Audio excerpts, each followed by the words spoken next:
see what's reasonable. So, um, Yeah. realistically, it's just gonna be when I'm done eating both meals. Okay, That's what's well, gonna be we're reality. live if that makes So, you feel better. So hey everyone. okay. So I mean, you know what this is. What's the point of the intro? Might as well just get straight into it. So Kamui, a lot's happened the past 24 hours, including zero sleep on my end. Really? And on your I end didn't it's sleep a lot much of work. the last 2 nights either, but Well, I got one to well, I mean, zero I didn't though. sleep at all, but like, I mean, I don't feel as tired as I should be, but like, I feel like if I went to sleep, it'd be very, very easy. Like I'm laying down. Like, if I just like stopped doing stuff, I'd be out like a light or something, whatever they say. So that's A lot me. of times, like when I'm up like that, it's like you're back. Like on one hand, you're super tired and you can fall asleep instantly. On the other hand, you're like not tired at all. So Yeah. it's weird. But I Um. get what you mean because Yeah. I've been there. Okay, so I'm gonna share my screen. So a few things, right? So the reason I stayed up, first of all, aside from like work and stuff, is I was doing this all night. So this is a 177 page guidebook, and I've Okay, that's just where you got that thing you sent me. oh yeah, no, yeah, absolutely. And so I've just been I didn't going. actually look at it yet, but So I went through the whole thing, by the way. This is my second go through, just to see if there's what is the anything on guidebook? here. I Like, mean, I what can is the link it to guidebook you if you want. exactly? To be fair, this is a Naruto Ninja Storm 1 guidebook, but I think it's like mixed with an actual guidebook. I don't know what it is. It's just a thing. So there you go. But like, what is the guidebook versus the data I points? don't know. It's something. One guides and It's a one book, and it will datas. guide you. So yeah, one has data, the other one will just guide you. So a lot of this was though for the for a future podcast where we're gonna like determine what in this is canon and what isn't. But that'll be for another time. So I spent probably like Okay, 10 that'll be fun. That'll hours, be fun. I like that idea. I love that like a idea. whole 10 hours getting all of this information of the Oh stuff my that god, like especially when is we not like go back obvious. and forth making silly arguments for it to be canon or not canon. Like, Exactly. Yeah, so like all the random various jutsus they have in the video game, some like things that are like added to the video games, like filler characters, even things that like tie into the filler anime, which I was surprised about, and all sorts of stuff. To be fair, I didn't get anything that's like obviously true or obviously false because what's the point? It's not a discussion. So, but there's a lot. There is indeed a that's lot. good. So another bad thing about this, the whole 177 page. So I have access to all 177 pages. But about every 2 minutes or so, it resets every page to where I need to watch a 10-second ad to view every page. So if I want to view this page, great. I have about 2 minutes or so. If I want to go to a different page, I have to wait another 10 seconds for the ad and for all 177 pages. So on the bright Well, I imagine it side, was very time consuming. I have been able to like go to other tabs and like, oh, I'll just play this music or whatever, and then come back and like 7 seconds later, I only have 3 seconds left of waiting. But yeah, so I've got I've got all these character guides. I've got a recap. I've got interview stuff. I've got a recap of everything that ever happened ever apparently. A summary of like the first like 50 beats of Naruto, which is all of Naruto Part 1 from Land of Waves, or even before then to the end of Part 1, even the time skip train. It's okay, but yeah, lots of stuff I got. It's lots of information. Into All town. right, Okay, this will be fun. all right. That's for a future one. I'm just getting that out of the way now because I did Yeah. that. In fact, I didn't necessarily finish. I don't think. I don't think I added Shikamaru here when I probably should because he's a character. I can't wait. Okay, I don't want to spoil, but Shikamaru's longest shadow. You saw that. I That's did, gonna be a yeah. fun one. Oh, And so Choji's biggest expansion jutsu. Now I know, like those are objective ones we measure, but it's just the stupidity of it. Like we have to like scale Choji's expansion, super expansion jutsu, really.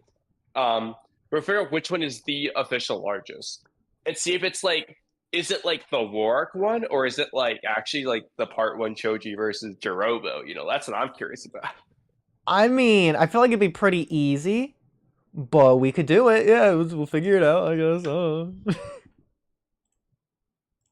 The Shikamaru one is more interesting. Choji might be too easy. Yeah. Well, Choji doesn't even do it that much. At least Shikamaru does hiss often. Yeah, there's a lot to work with. There's a lot to go through. There wasn't really anything good for Ino's mind transfer that I could think of, like the scales. I guess how powerful it is, but that doesn't really. That's stupid. I don't know. Yeah, I was gonna say like the farthest he shot it from, the fastest it landed. Maybe. Fastest it landed. I mean, you would just go to like Hinata's aided one or whatever, probably. Oh yeah. I'm starting to attack that religious energy. I wrote down a lot more of my Attack on Titan script as well. I wouldn't mention that. It's definitely over 100 pages now, but not officially because I have to update it from my phone to the computer. Okay. I got more scans for debates, but that's a different point. It's a lot of ridiculous scans too. Okay, where am I going? Character guide. This is Shikamaru. Like, Obito making Conan from the strongest to the weakest character. Exactly, dumb arguments like that. Like, did you know Shikamaru is the laziest ninja? I mean, I think I saw that somewhere in the data book, but I mean, it makes sense. That's like his character. But it's funny that he's the official laziest. At least it's confirmed. Yeah, he's canonically the laziest. Canonically, now that's a tier list right there. Laziest ninja. Oh, write it down. Write it down. A good one, yeah. Because it's almost like in a weird way saying the worst ninja. I'm writing it down now. Okay. Laziest characters in Naruto. Did you see my grossest jutsu in Naruto? I did, yeah. Udon Snot one will definitely be one of them. Yeah. Storm Connections has an encyclopedia mode. So Da Arishikage, that's another thing I did last night. So I downloaded Storm Connections. I got the deluxe version, the $85 version, which is the game plus the DLC, but like combined it's the DLC. It's like I got the DLC like for the same, so it's like I bought the game with the DLC is essentially what happened. And then like the deluxe perks I get with the game, I just get for free basically. Whatever that was. I don't even remember what it was. A few skins, I think. Like a few things, I don't know, stuff like that. It probably says it down here somewhere, but yeah, it's cool. So yeah, we'll so Kamui, I don't know when we'll do it. Scale how cool it is. Scale how is it like Obito cool? Like the coolest guy cool? I don't. From what I understand, I haven't heard that Damon is in the game, so I can't give it a divine 10 out of 10 out of cool. But I will still say 10 out of 10 because Storm 4 was already a 10 out of 10, and this game is just Storm 4 plus. So does it have the story mode of Storm 4? Yes, from what I understand. It might have the story mode from like all of them. I don't know. I went all out. You did not get the freaking $20 music edition that you can listen to for free. There's no way you bought $20 worth of free music. plus the Minato and Kushina skin. Oh. But hey, you do you. I'm so glad for you, Da Arishikage. Hopefully you get the whole of the $120 worth of it. DLC is planned. Fair enough, but is it planned for the $120 version? I mean, is that the specific version it's planned for? Pretty sure it's just gonna be like the season pass, right? Like the yeah. There you go. So Kamui, we need to do a whole stream dedicated to the new story mode in this. I think it's like an hour and a half, maybe an hour long. I don't know, but we got to do that. And I was thinking, is the 6-hour thing Draco sent us like the story mode? Like is that like all of Naruto story mode, or is that just the new one? Yeah, when I did Storm 4, when I streamed that, it took me like 10 hours to get through the story mode. I think something like that in total, I should say. But I might have done other stuff at the same time, like just go play around in the adventure mode or whatever. I don't know. You probably speedrun in like 6 hours or 7 hours. I don't know. But and then that's just for Storm 4. I don't know what it is for this. But yeah, we haven't seen that yet, so don't spoil us on that. We know a few things. Like I think Kamui, you told me something specifically. I don't know. There's a lot of crazy stuff there. And we saw the trailer, so we know a general idea of cool things that happen. But yeah, I mean, we know a lot of cool things, and we'll definitely do a stream of reacting / playing that. And I can remote share, so Kamui, you can play with that, though you'd probably not have a controller to do that, which would make it more awkward. But I mean, that'd be funny to see how bad you are on controller. I mean, I'll do what I gotta do. Like, and then hopefully Trippy can be there for there. And then Tuesday we're doing the Attack on Titan stream. There's another Attack on Titan thing I want to say. It'll come back to me. Okay, and then Boruto Chapter 4 is out. Do we want to talk about that at all? I mean, not to derail the podcast for 6 hours immediately like we did last time, but like, because I mean, honestly, like I do need to get up early, and I got home late. I think so. We're gonna have to pick. It's either Sage's Reign or we wait for Boruto for Trippy. I'll be there. All right, you know what, Ari Shikage? You decide for it's either us. Oh, yeah, it's either we wait for Trippy for Boruto. Okay. Hopefully that's a little bit. bit. You Sage's Reign today, or we just do Boruto today. We're not gonna be able to do both. Yeah, I mean, to be fair, I don't think there's too much to talk about with Chapter 4. I mean, there is, but like, is there really? Because I know Tuesday we're gonna do the Attack on Titan, so we can't. We can do as much about it as humanly possible. We know this. You're not wrong, but okay. There's just a few. Boruto Chapter 4 drops on Monday, I think. Okay, well, again, Ari Shikage, you decide. The things I really want to talk about from Boruto Chapter 4. Well, hang on, wait. First, because I don't know if Ari Shikage's seen it, and I don't want to make him leave because like spoilers or whatever. So Dari Shikage, I'm gonna start a poll. You can even be the only one to vote because you might be the one here. I don't know. Do we talk about Chapter 4, or okay? Well, the question is Chapter 4 as well. So do we talk about Chapter 4, or do we do the reaction? And that's how you spell reaction. So go ahead, decide for us. Do we do so? Question Chapter 4, or Trekes Toyangun? Which one? You know what it means. Just written video or Chapter 4 discussion. Maybe we could pull off both, but there's no guarantee. So whichever one we start with is the one we're likely to finish. That's a good point. I don't want to even guarantee that. Yeah, if you want both, just say both in chat, because that's not an option that was a possibility for me to add. I don't want to be like, oh crap, I can only choose one or the other. The least likely option, but the poll will determine what's first. Like, the poll's stupid. We don't know when he's gonna vote. If he's gonna just say in chat what you want us to do. Yeah, Dara Shikage, just write in chat what you want us to do. It's only OP Scans translations out right now, and it's really bad. Like right now. Yeah, I know. We read it.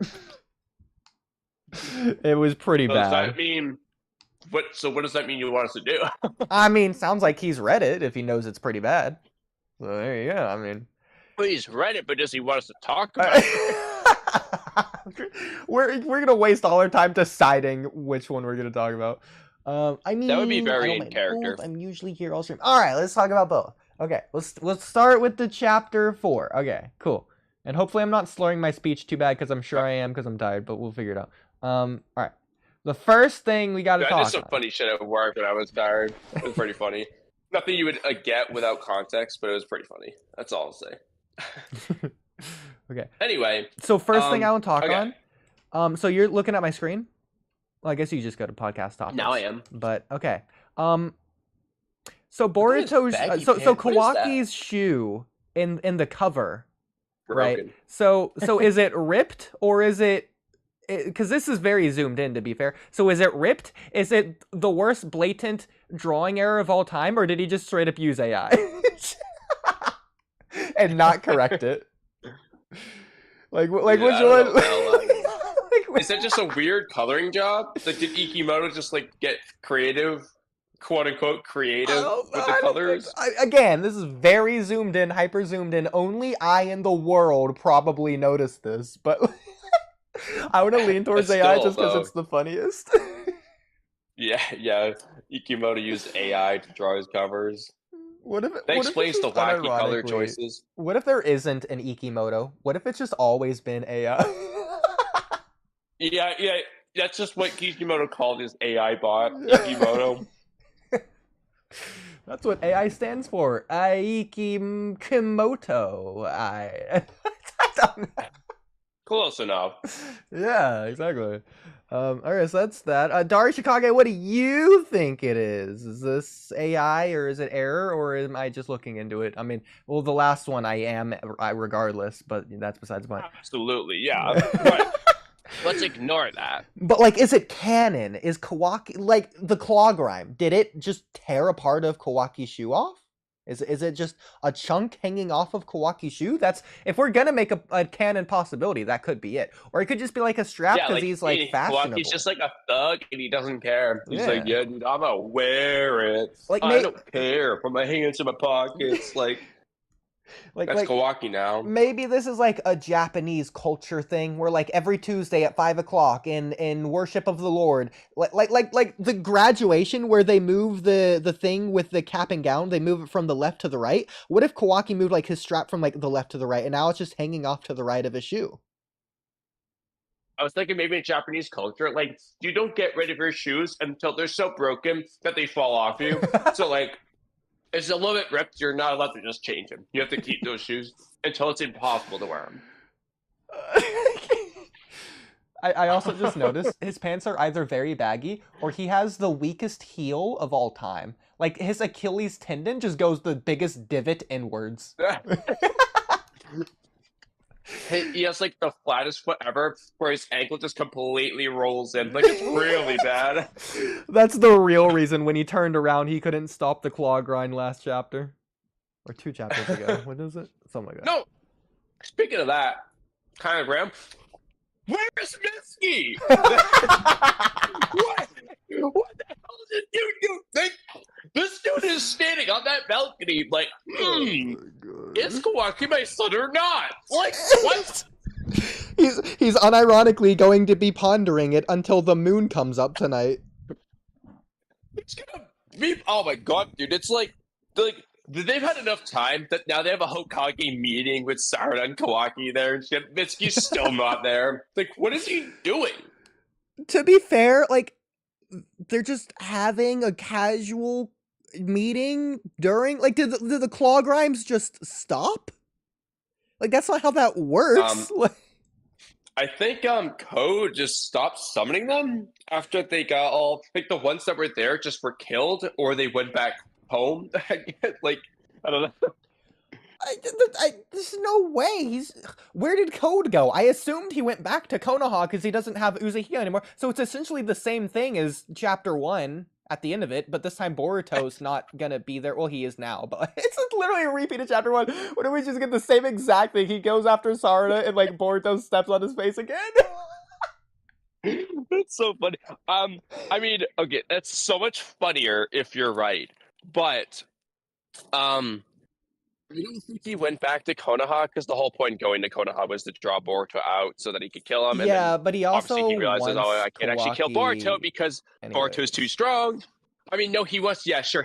Well, the thing is, though, like, he can capture Kawaki all he wants. There's no 10 tails for Code to feed him. That's what I was thinking too, as well, though. Yeah, I don't know where it is. Like, the main body's not even there. It disappeared in the chapter. But so here's the... You can't even do that. Here's the thing with that, though.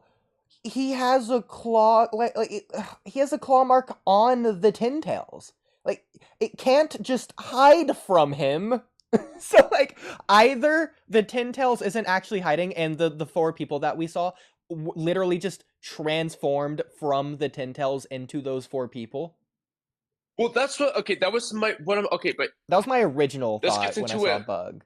Well, that gets into a question because, like, at the very least, I think at least one of them did. And if there's only one, I know which one it would have to be. But if it could be all 4, though, because it does seem like they kind of came out of nowhere. Yeah. But at the same time, I might as well drop the bombshell. So there's that Sasuke one, and it almost felt like Boruto didn't seem surprised to see it. So I felt like it almost felt like he already saw it before. At the end of the chapter... Kashin Koji confirms, well, you already knew this was a pretty high probability of happening, and you still reacted emotionally anyways. Like, the whole world could have ended because maybe it was the first time he saw it, but, like, they predicted it would happen, I guess. Yeah. Well, I'm sure Kashin Koji warned Obviously, they him. predicted, like, this is what they were predicting. Like, Kashi and Koji and them were like, oh, we're too late. Like, this is Yeah. what they were talking about with the worst possible future. So Yeah. they knew, like, this is what would happen. I guess they hadn't seen that one yet. Well, but I don't know if that future has question, come to pass yet. Like, it could be like a Dragon Ball thing, to where it's like imperfect cell to perfect cell. The future hasn't happened because Well, they obviously, haven't but like everyone or I'm talking about whatever. like the worst possible outcome. Well, is it leading to that outcome? Like, has it officially happened yet? Like, was the worst possible outcome those 4 people specifically, or is it like the idea that in the future there's could be like 1,000 of these infinitely strong Maybe characters? probably closer to the latter, at least. I don't think like those 4 and all be all, because it doesn't seem like they're like, oh shit, we're screwed. Like, so I do think there's more than just that. But I mean, to be fair, yeah, because originally I was wondering if, like, for example, the bug one, like did it come out of the bug tree, or did it, like as you said, come like the 10 tails just turn into those 4 randomly out of nowhere? I don't know how the hell that happened, but either way. I think it actually. So my theory was that it's actually just. So okay, so we know the Ten Tails has like the data from the Clawgrams from like these individuals, like Bug. So I'm assuming any Clawgrime, or at least any one Clawgrime. It could be any Clawgrime. It could be anyone. I don't know. It could be like an army of Bug Clawgrimes, or it could just be just that one Bug. But I'm assuming any one Clawgrime could have transformed into Bug based on that data. So I'm assuming that's what happened, is that it was a Clawgrime, not the actual Ten Tails itself, but like a Clawgrime that was there, that was just like one of the normal ones or whatever. Maybe, because I mean, I obviously don't know, because I didn't think they were all connected. I know there's the claw marks, and you could say, oh, that's what connects them, but yeah, it didn't feel like they were connected. It felt like they were split up. Like they could teleport with the claw marks, obviously, but it didn't feel like they were connected. It felt like, for example, the 9 Biju, they're quote unquote connected in that they were once one, but they're not literally connected. Like they can be put back together to reconstitute the 10 tails, but they weren't like they were 9 separate beings. Like that's kind of how I viewed the Clawgrime, except like 1,000. Like they're separate. So I didn't initially at least think that, like when Bug got eaten, when he got bitten, I didn't think the main body was affected by that. I thought it was just that one Clawgrime turns into a tree. And then I was like, okay, maybe from the tree it spawns a new Clawgrime that's like evolved. Like that, the bug tree sprouted a bug Clawgrime essentially. But I don't know, because I can really see like all 3 or so possibilities. It's kind of hard to say. The thing with this is 2 things I want to point out here. First of all, we saw in this chapter, after the bug Rinnegan Clawgrime, whatever it was, the one of the bug person was revealed, we see after that Boruto, first of all, he says that's not Bug, but then we see the real Bug is still in the tree. Exactly. In the same way with Sasuke at the end of the chapter. Out of it. Exactly. So it would have to sprout out. It doesn't turn like Bug into the Bug Clawgrime. Yeah, exactly. It like something, it's weird. It almost would make more sense if it just turned into it, but it didn't. So I think it's fine getting the data. In fact, I'm going to talk about that in my Uzuhiko video, because I'm going to talk about like how the world absorbs chakra. I think it absorbed Ishiki or Jigen's chakra, and that might be the one that's flying in the sky, but I'm not sure. But anyways, we'll come back to that. Yeah, okay, because that, okay. Hang on, so really quick, before that. I want to say another thing about these 4 Clawgrimes is that unless it's just the most coincidental clothing in the world, each of them have Code's claw mark already placed on them, and Code obviously didn't like do that. Like he didn't preemptively, like he doesn't know who these are. So it is either the Ten Tails or the Clawgrimes. Like it just has to be. Yeah, and like this is also a result of Code's claw marks too, so it makes sense that they're already on them. But yeah. Absolutely. Okay, so you can talk about who the 4 people are. Before we get into the flying guy, I just want to confirm, before I tell you who I'm like 100, I'll say 99.9% sure the girl is. Who do you think the girl is? And I'll explain who it is and why. But I want to hear who you say. Oh no, the way you're saying that makes you sound like you're confident about it, and no, you're not confident about it. So there's a few possible answers confident, here. And I'll explain why. Don't tell me. You haven't seen my spoiler video probably, I but I haven't yet, gave no. I'm specifically confident for a reason. So hang on, let me just walk you through the thought process before you say anything. So my first thought was that it was Ada just based on her language. But like obviously that doesn't make sense because Ada wasn't absorbed by the tree. As far as we know, Ada's DNA hasn't been absorbed, even though I guess she's lived on the planet, so you could say, oh, the Tintails could just use that DNA that it has on the planet or whatever. I don't know. There's some way you could finagle that. Again, it really feels like Ada in terms of personality-wise, and the way that, like, this Clawgram clearly knows things about code. It has some sort of memory, like, oh, you've always been like this, you've always been a clown. Like, why would it know that if it just spawned out of nowhere or whatever? And, like, this leads to my next point. Why would Moegi know that? No, it's not freaking Moegi. Don't give me that crap, Kamui. But go ahead. Why is it Moegi? I'm gonna explain why. Okay. Besides the obvious hair comparison. Okay. More importantly, we see from the Sasuke Clawgram, it uses Sasuke's jutsu. It uses the Sasuke Chidori for the famous Chidori versus Rasengan clash. And then, Moegi used the wood style to capture Boruto. Not wood style. It uses specifically the exact same earth style that captured travel Amato. jutsu that Moegi used on Amato. Yeah. It's the same jutsu. Okay. It looks identical. And not... Okay, Sasuke's not the only person in the world that Random has... as hell for Moegi to randomly become this Clawgram, mind you. Random as hell. I'm just saying. I see the physical resemblance, and she's using the same jutsu that literally no one else used. Moegi's my pick. Okay, you also can't say physical resemblance is like this freaking Attack on Titan, the Titans. Like, Bug's Clawgram does not resemble Bug. Correctly? Bug's Clawgram does not resemble Bug. We cannot say it does. It's got the beard. There's some resemblance. Okay, then this girl Clawgram was by far the most. Sasuke's looked the most like a person, but still.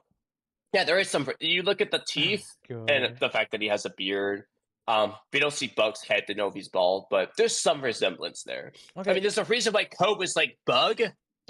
Oh, okay, I know. It resembled him, but not perfectly. Like, it doesn't look like him, if we're being honest. Obviously, the Moegi one doesn't perfectly resemble Moegi. She's got, like, freaking claw mark hair. If anything, it resembles Ada as much shape. as it resembles Moegi. Like, it's like it could be either. In the same way that last podcast I was saying, it could be Connie, or it could be the dad. I totally understand your thought process for the Ada resemblance and the attitude thing. 100%. I get that. My main thing is honestly, A, the hair, but more importantly, it was the jutsu. The fact that they have Sasuke using Chidori, what I think is Moegi using the Moegi Earth Gravel Jutsu that literally no one else in the entire series has ever used before, makes me think it's Moegi.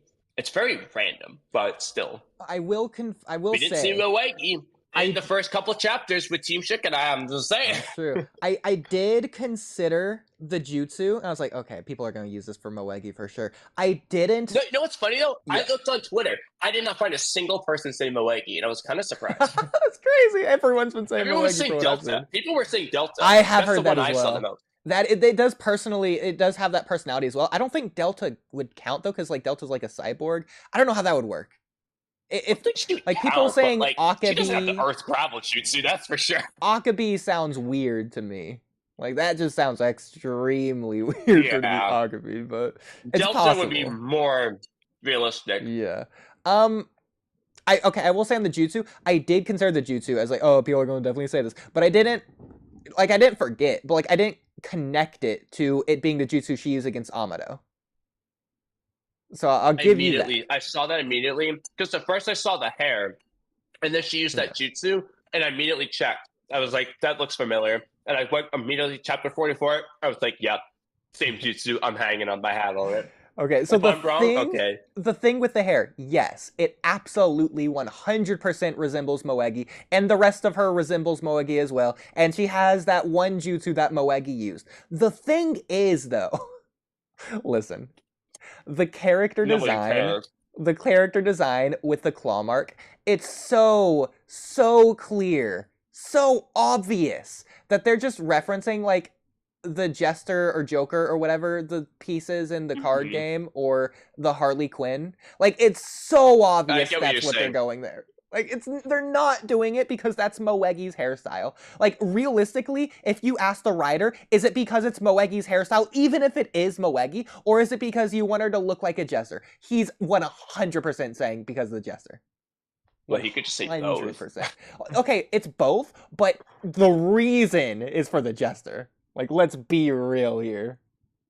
I think it would just be both. Like, he wants it to resemble Moegi, and he also, for whatever reason that we don't know yet, wants it to resemble a Jester. Like, I mean, I think she just gives off Jester vibes as well, in general. So it's also, it could be like another character that we just don't know yet, which is a possibility. I mean, it's possible, yeah. But, same with the flying guy. But, like, well, okay, let's move on to the flying guy, because realistically, you said the same two people I thought of. I thought of Ada when it came to certain attributes, ignoring largely the hair and the jutsu. So I like I said, I fully get your thought process there. But for me, Moegi won, also because Ada, like you said, she wasn't bitten by a crime, so it would be kind of weird. Oh, yeah, that was the thing with Moegi. There's just more that we don't know. But. So, like, Konoha, like, Team 10, they're not reacting in any kind of crazy way. They've never seen the claw grabs before. It's like, did Moegi just go MIA one day and no one cared? Like, is this a recent thing? Like, what happened there? Apparently Nishi went MIA in chapter 76, and nobody said anything since.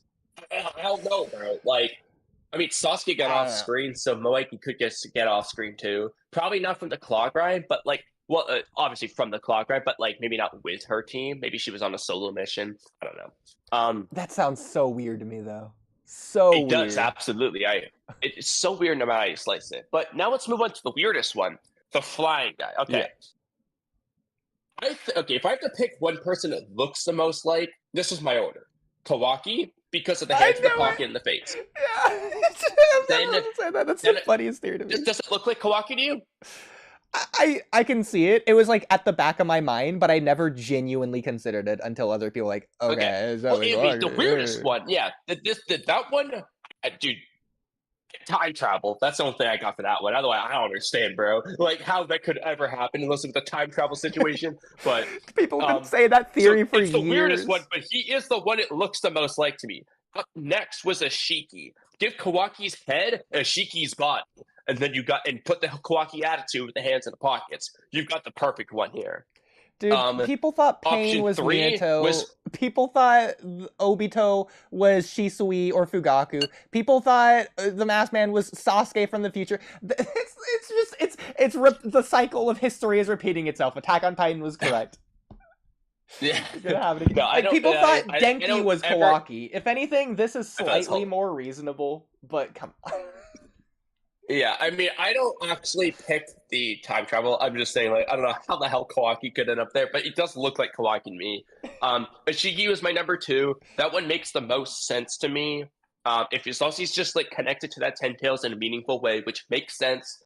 Something I've always said I thought would happen. So I like the Ashiki one. But it has Kawaki's face for whatever reason. For me, third was the reason I would have that is because obviously Kawaki is like the vessel of Ishiki or whatever. So for me, it doesn't look like Ishiki; it looks more like Jigen. But like that's another story, which would also be weird. That was up next. Jigen was up next, the weirdest one because. Why is it Jigen and not Ishiki? So the thing with that is you could say Jigen harbored Ishiki's power, therefore when Jigen died on Earth, and because Ishiki, you could argue, died not on Earth, I think that's your argument, even though I think I argued against that, but whatever. Okay. We just don't know. Jigen didn't die on Earth. We don't know in one of Ishiki's dimensions. We don't know where that is. We don't know if that's Ishiki's dimension. In the anime, no. I'm telling you right now, in the anime, the Kara Hideout, not only is it stated to be another dimension, it has the same purple sky background as all 3 of Ishiki's dimensions, which one of them would be this one. Another one is the Tentos dimension, purple rocky sky background shit, and then the one with the ramen pot. They all 3 have a ever so slightly different shade of purple, but they have the same things in common. Purple sky, rocky terrain. They all look the same. Dude, this waterfall one did not have a purple sky. That wasn't Ashiki's, the waterfall one. That's what I'm saying. Where he died. Huh? Momoshiki's dimension. It's not Momoshiki's dimension. Whatever, we're getting caught up in the weeds. This is stupid. It's Boruto's karma seal. I mean, why would it be Ashiki's dimension? Dude, I still can't believe you think he can just teleport back willy-nilly. Just like, oh, the sausage, you're gonna believe him. Like, he's no skepticism at all. He believes in Boruto, dude. He did it all the time. He believes in Boruto to send Shiki to that dimension. Of course he thinks he can come back. Prove that was the plan. That literally was! Now, he threw Boruto at him so Boruto could stab Ishiki in the neck with that kunai he had on him. That's not what, oh my god, I can't hear. The literal plan was to send him to another man. Anyway, he literally believed in him to do that, so of course he thinks he can come back. Anyway, long story short, even if that was an Ishiki dimension, we still have 3 Ishiki dimensions that look very, very similar. The carbohydrates literally stated to be in another dimension in the anime. I think somewhere in the manga too, potentially. At the very least, the anime makes it literally, it's canon, right? Literally states and shows it's in another dimension from Earth. So it is. So Jigen and Ishiki both didn't die on Earth. According to Ishiki, though, as long as you've lived on Earth, you get to be part of the chakra crew. Yeah. But it doesn't make any sense if you didn't die there. But okay, anyway, it does look like Jigen too, though. My 4th pick looks the least like him. But hear me out. Okay. Amato. No, what doesn't even look like him? You're right, it doesn't really look like him. It would only look like a young Amato, really. It's Amato which from is the weird. Past. Theories. No, exactly. Now, the only reason I would mention it is A, he looks like Kawaki, and B, well, we haven't seen Amato either since chapter 78, so maybe he's a tree like Sasuke. All 4 are weird. I don't know who else besides those 4 I would pick as like a person to it could just be a combination of all 4, hell, but I mean, eventually, I think at this point, they know the fan theory of the person from the future or the past. Even a blind squirrel is right twice a day or whatever, so I think they'll eventually do that. They've got it. So, one of these times, it's gonna be it. Yeah. Either way, do you have a 5th person besides those 4 potential candidates? For the blind guy? You're not gonna like the answer, but someone we just don't know, someone we haven't been introduced to. Okay, yeah. Well, that's always true, of course, but he just resembles people too much. That's kind of like, really? That's a new person with all that resemblance? My first thought, and a lot of other people's thoughts, I don't think this is real, but like the like tuning that Sarada say, or that like or whatever that saved Sarada. A lot of people said that. I'm like, depends on how it works. I was under the impression it would have to come out of the tree, and so I think they would have noticed in that case. But if it works the way you're talking about, then no, maybe it doesn't need to. But it doesn't resemble that guy at all, so that would just be weird. Bruh, it's not him. It'd be too stupid in terms of writing for them to do that. Yeah. So they're picking 4 people we know. Boke, Sasuke, maybe Moeki. The 4th one's probably someone we've seen before too, and the way I'm looking at it. It could be someone new, but I think it's going to be someone we know, or at least related to them. Still can't believe you think Boruto can just teleport at will. With the stupid karma. Bro, if he can just use that, why is Naruto still sealed several years later? He'd be helpful right now.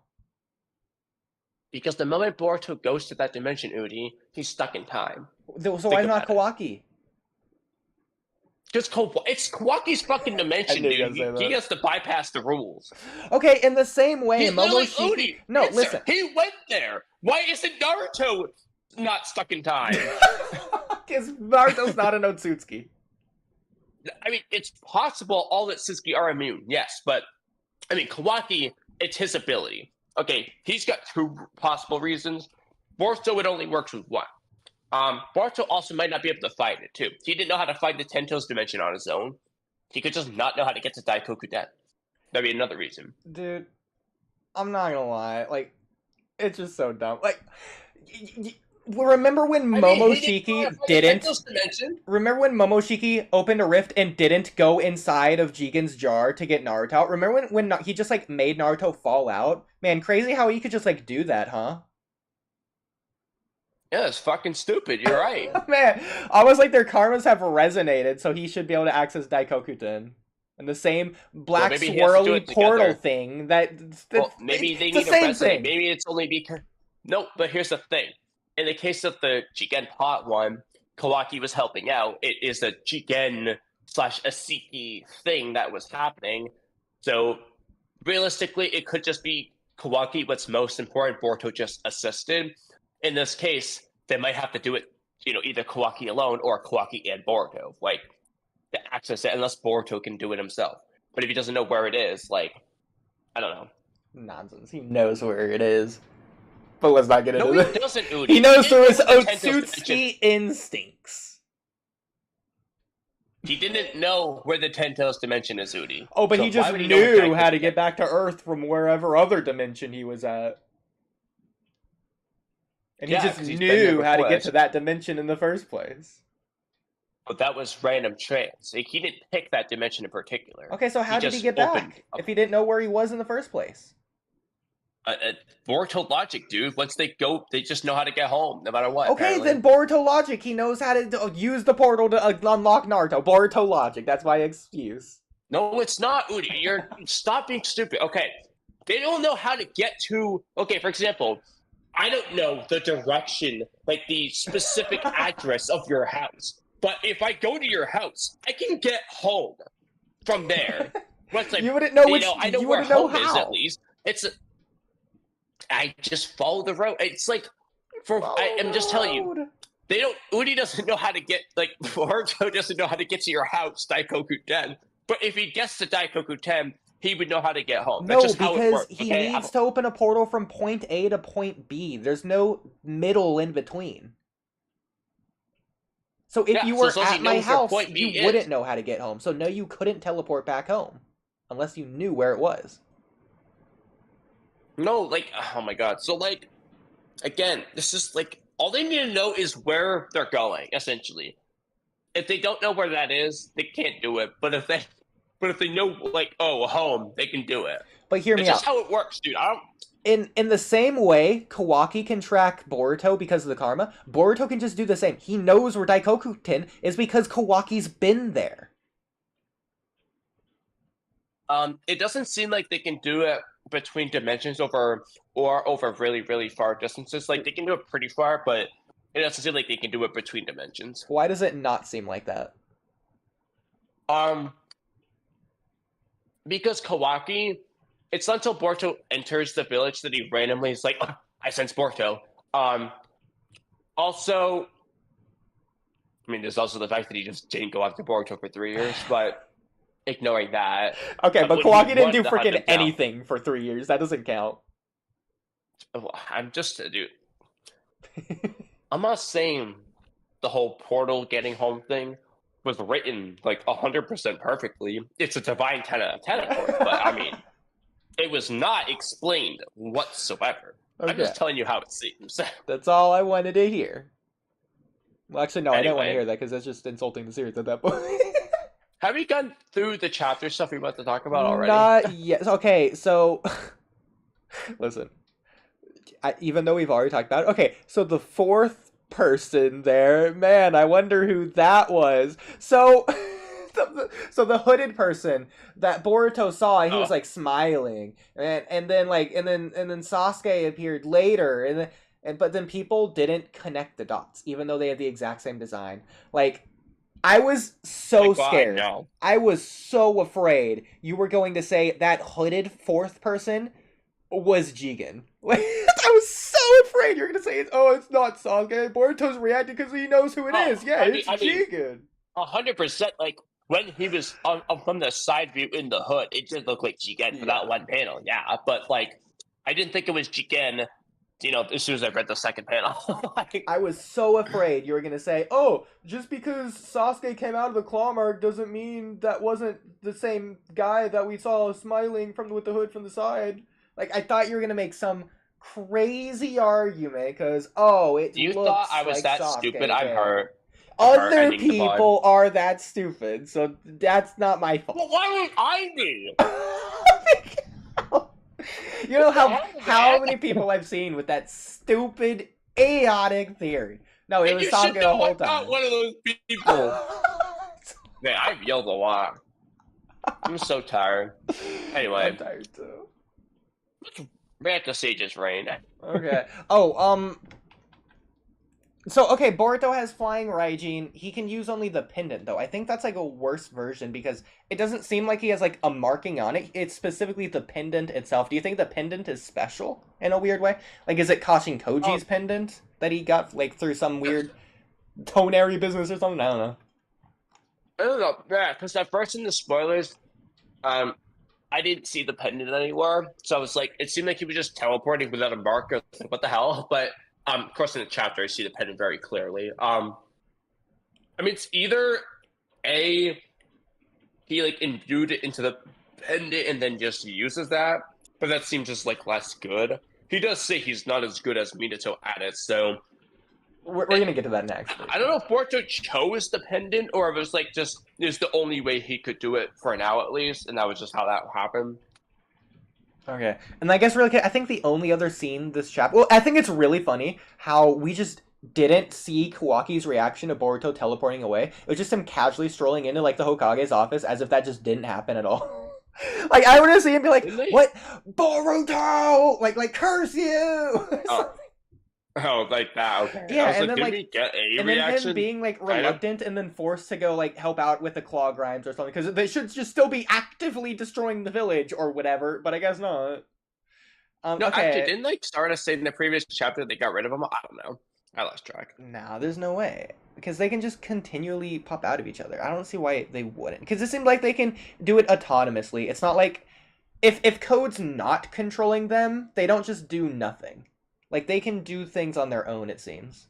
Yeah. And I don't see why Code would stop that. Like, I don't know why he would stop destroying the leaf. Yeah, he might as well do it. He's still pissed that Boruto wants to make him mad, right? Like, I mean, he just... yeah, like, you're right, though. Kawaki only reacts to Boruto talking to the toad, not to him leaving. Yeah, and, like, Shikamaru is, like, high on his kill list, too. So, if anything, he's just doing it to kill Shikamaru at this point. Yeah. I mean, that's fair. Like, there's a reason for him to keep going. Yeah. Okay. So then in the Hokage office... Real quick. Go ahead. Real quick. Yeah. Okay. At this point, based off the whole wear the pendant on the toad thing, I think that the toad was already on Toad, and that's how Boruto teleported to the Leaf Village. Like, wait, what? Do you agree? The toad has the pendant thing. I think the toad was just already on Code. That's why Boruto knew where to go at the right instant. Like, and that's why he teleported right on Code. Like, I think the Toad was already there. He teleported to the Toad, just like he did the rest of this chapter. That's how in chapter 1. Like, that's how he ended up there. Like, he knew exactly when to show up at the perfect moment. Like, I think it was just Flying Raijin. Okay, so in other words, okay, this is a compromise and an Oodie wins. Because in other words, he didn't come out of the claw mark. I told you. But what happens when you come out of the claw mark? It's teleportation. But Oodie, I never said he didn't teleport. I literally said it wasn't the claw mark specifically. Okay. That's what I argued. I was specifically wrong, but I was generally correct on that. In fact, you know what? Okay, but I wasn't wrong. Hang on. I was only right. Wait. Give me this, because I'm going to give you an argument. You were right, Kashin Koji was not in the village. It was about the toad being on Code and sneaking into the 10th dimension. Yes! I'll give you that. I'll completely... I'll give you your teleportation. Yes. I'll give you... My hands which I didn't argue against. But, there you go. All right. But, yeah, I was generally right. I got more wins, but I'll give you 8. All right, fair enough. All right, I'm glad that we compromised there. Yeah, you got me. I can see his hands in the air, but they're on the table. They're in the air now. Koji appeared. Dude, I was so happy to see that man's face finally. It was great to see him at the end. I'm not gonna lie, I was a little surprised that he didn't have his mask on. Like, I just sort of, for whatever reason, expected him to have it, even though it was him to put it back on. Yeah, I don't know why he would, but I just wanted it to be there. Yeah, it makes sense. But you used to it. Cool. Yeah, exactly. It'd be so funny though. Especially it's like puts it back on. It's the indicator of when he's in Sage mode in my mind. It's like if he has it on, he's no Sage mode. If he takes mask off, that's Sage mode. Like, that's just how I correlate it. I get why. I mean, yeah. Like, it has absolutely nothing to do with anything. I mean, there's reason for him to put it back on in the sense of he wants to keep his identity hidden still, but there's reason to take it off if he just doesn't care anymore. Yeah.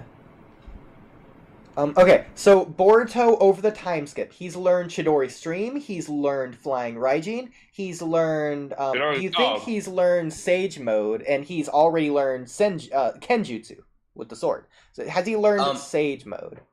He's already well and above Naruto. Chidori Stream, or just a similar looking jutsu. It was the same hand sign for the Chidori. It's the first hand sign for Chidori is what he did.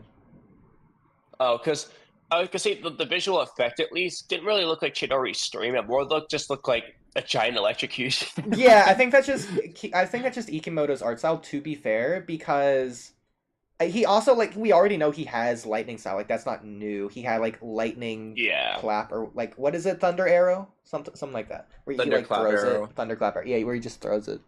So I already knew that, but you know. I mean, Sasuke could easily teach him Chidori Stream. He literally has it, but yeah. And then oh my god, I think my favorite part of the chapter. It reminded me of the Borushiki versus Kawashiki in the Code Arc, the Rasengan and a scientific ninja tool clash, which is so dumb.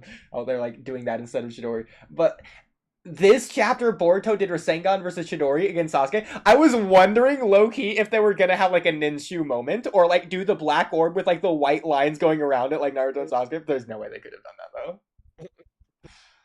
Oh, it would have been so cool though.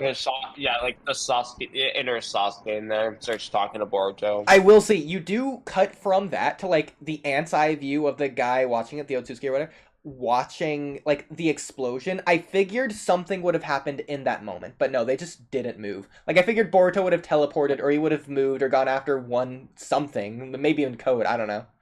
I thought it was really cool how, okay, so I think we're experiencing Two Blue Vortex, the audience, through Code's eyes, because we're learning about everything that happens as Code learns about it. And in this chapter, Code didn't seem as much as like a villain.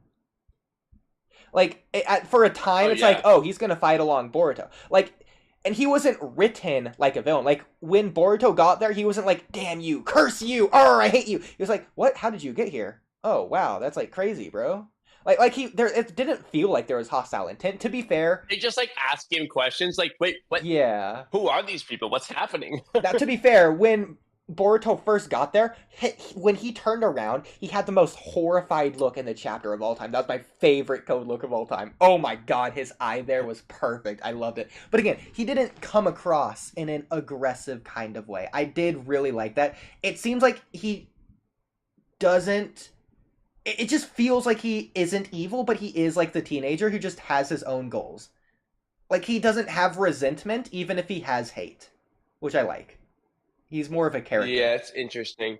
But he's also very cunning. I thought it was hilarious. Yeah. Boruto undoes the Uzuhiko, and he's all right, I just undid it. All right, now help me. And then he's just ha. Well, but for a time, it feels like he is going to help, which is, again, it's really cool. It felt like Naruto and Sasuke teaming up in the war arc.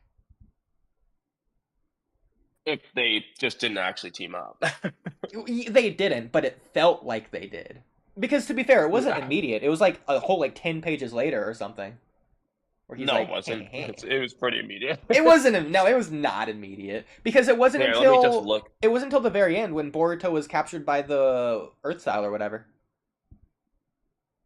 So it was pretty soon after the bug. It was, I think, before the second and third one showed up. No, so he doesn't undo the Uzuhiko. It's after the Sasuke clash and all that. How was it? Whatever. I'm pretty sure. I don't think it is. Hold on. It might have been. I don't think it is. Wait, hold up. Where? It is after bug, because he tells Code, all right, bug. Shut up, Code. We'll deal with your questions later. Oh, right now, be prepared for the enemy. Okay, never mind. I thought it was after the Sasuke clash. Okay. Yeah, so it's definitely okay, that's when he starts asking questions. I thought he just left immediately.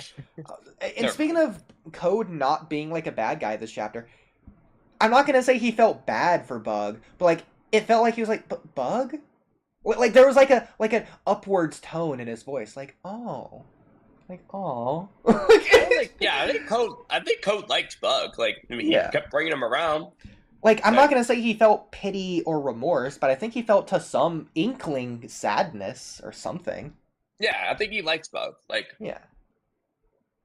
So that's it. I don't think he left Boruto at the end to be like a mustache trolling evil, even though that's kind of how it comes across. It's just like his whole end goal, anyways, is for Boruto to be eaten, and these people are trying to eat Boruto. It makes absolutely no sense from a logical perspective for Code to team up with Boruto. He wants Boruto dead. He wants someone to be fed to the 10 tails. Like, yeah, he might as well just Plus, if these are his claw grimes, there's literally no reason for Code to think that Boruto's just not lying. Like, why would these claw grimes want to kill Code? Especially if they're, like, essentially his children right now. Like, they're his ego, his emotion, or whatever. I mean... Like, they should be grateful to be fair, or faithful. The girl like, just completely talk shit yes, about him. To be fair. Okay, that's fair. Yeah. But, I mean, come on. Like, I don't think Code give me a little bit. Them. I think it's more so that Code just figured, oh, they'll kill Boruto, so I'm just gonna dip, let them do it, and then just be gone. Like, well, it's like two birds with one stone, because there's no point of making himself an enemy if he's not an enemy to them. He doesn't know if he's an like. It's like Ada. Like, Ada talked down to him at first. Same with Damon, but like they had an alliance. Yeah. So like, as far as Code's concerned, he's not their target.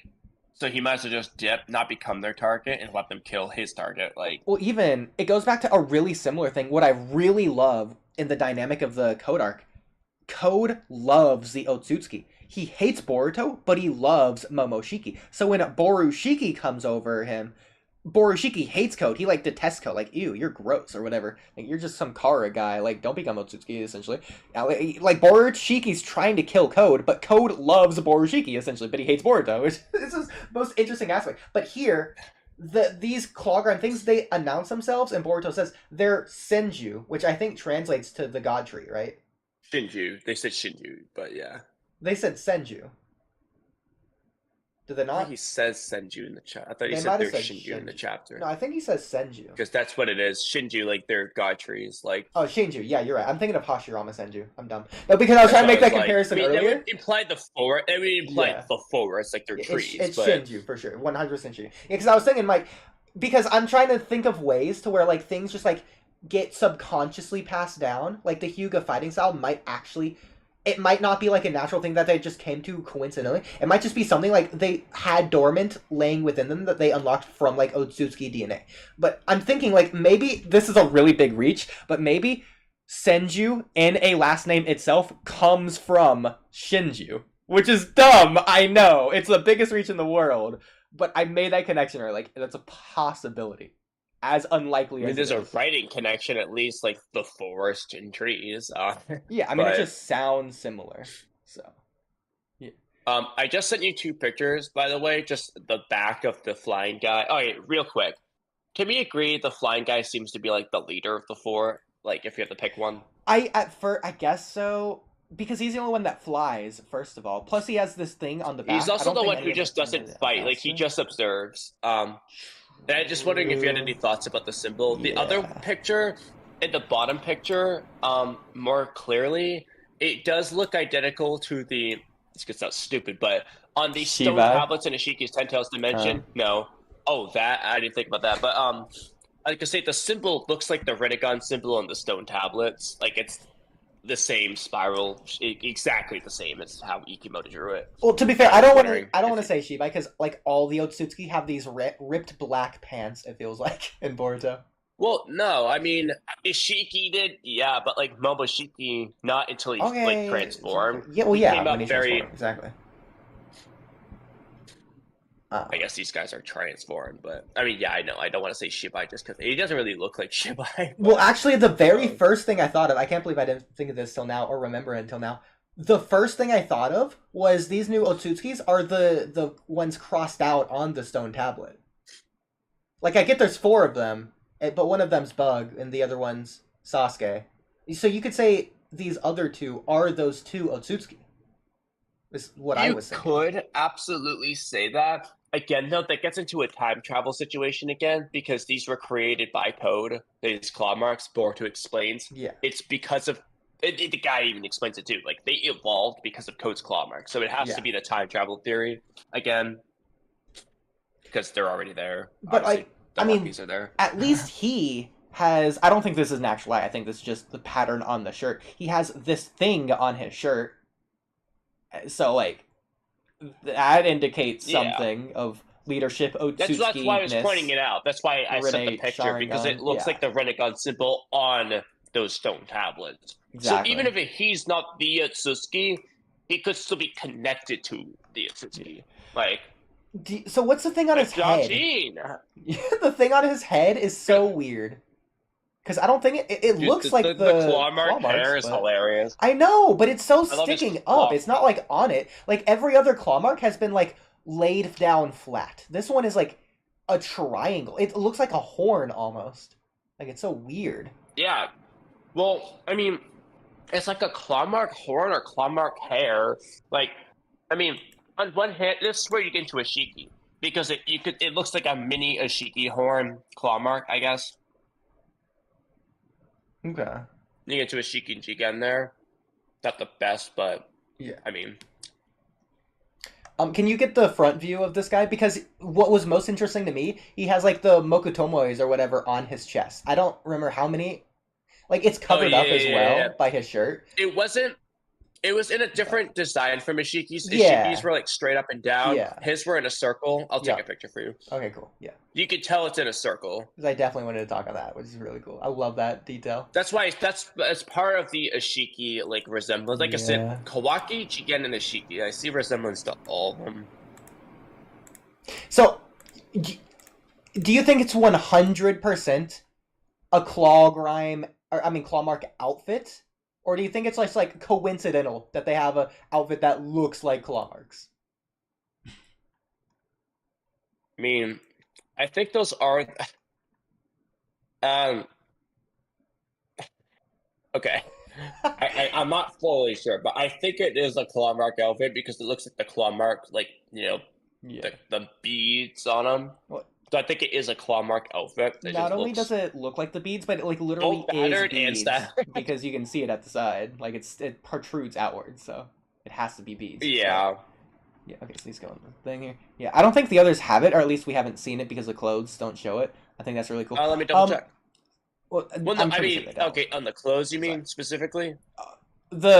Oh no, I meant like the thing on his Bugwin has stomach. Claw mark clothes. No, I meant the thing on his stomach. The thing on his stomach. The tomoe's on his stomach. Oh, that okay. Because none of the others, from what we've seen, have it. Yeah. I'm thinking they don't. So I'm looking at this face again. You're gonna hate this. It really, to me. Shikamaru? No. The baby face of Shin. One of the Shin clones. It's the Shin. Doesn't it though? Like take off the top hat thing, ignore the baldness. The face and the head just look Shin-y. Right? That's funny. I mean, I can see it. Angle, as a side note, Sasuke's stomach is shown, no marks on it. So at that point, I don't think the other three have it. I think it's just also, from that's just a back view of the girl. Actually, never mind. But yeah, I think it's just the guy then. It could just be this is one of the Otsutsukis on the stone tablet. Then is a possibility. I mean, he could also. This was the other thing I was gonna say.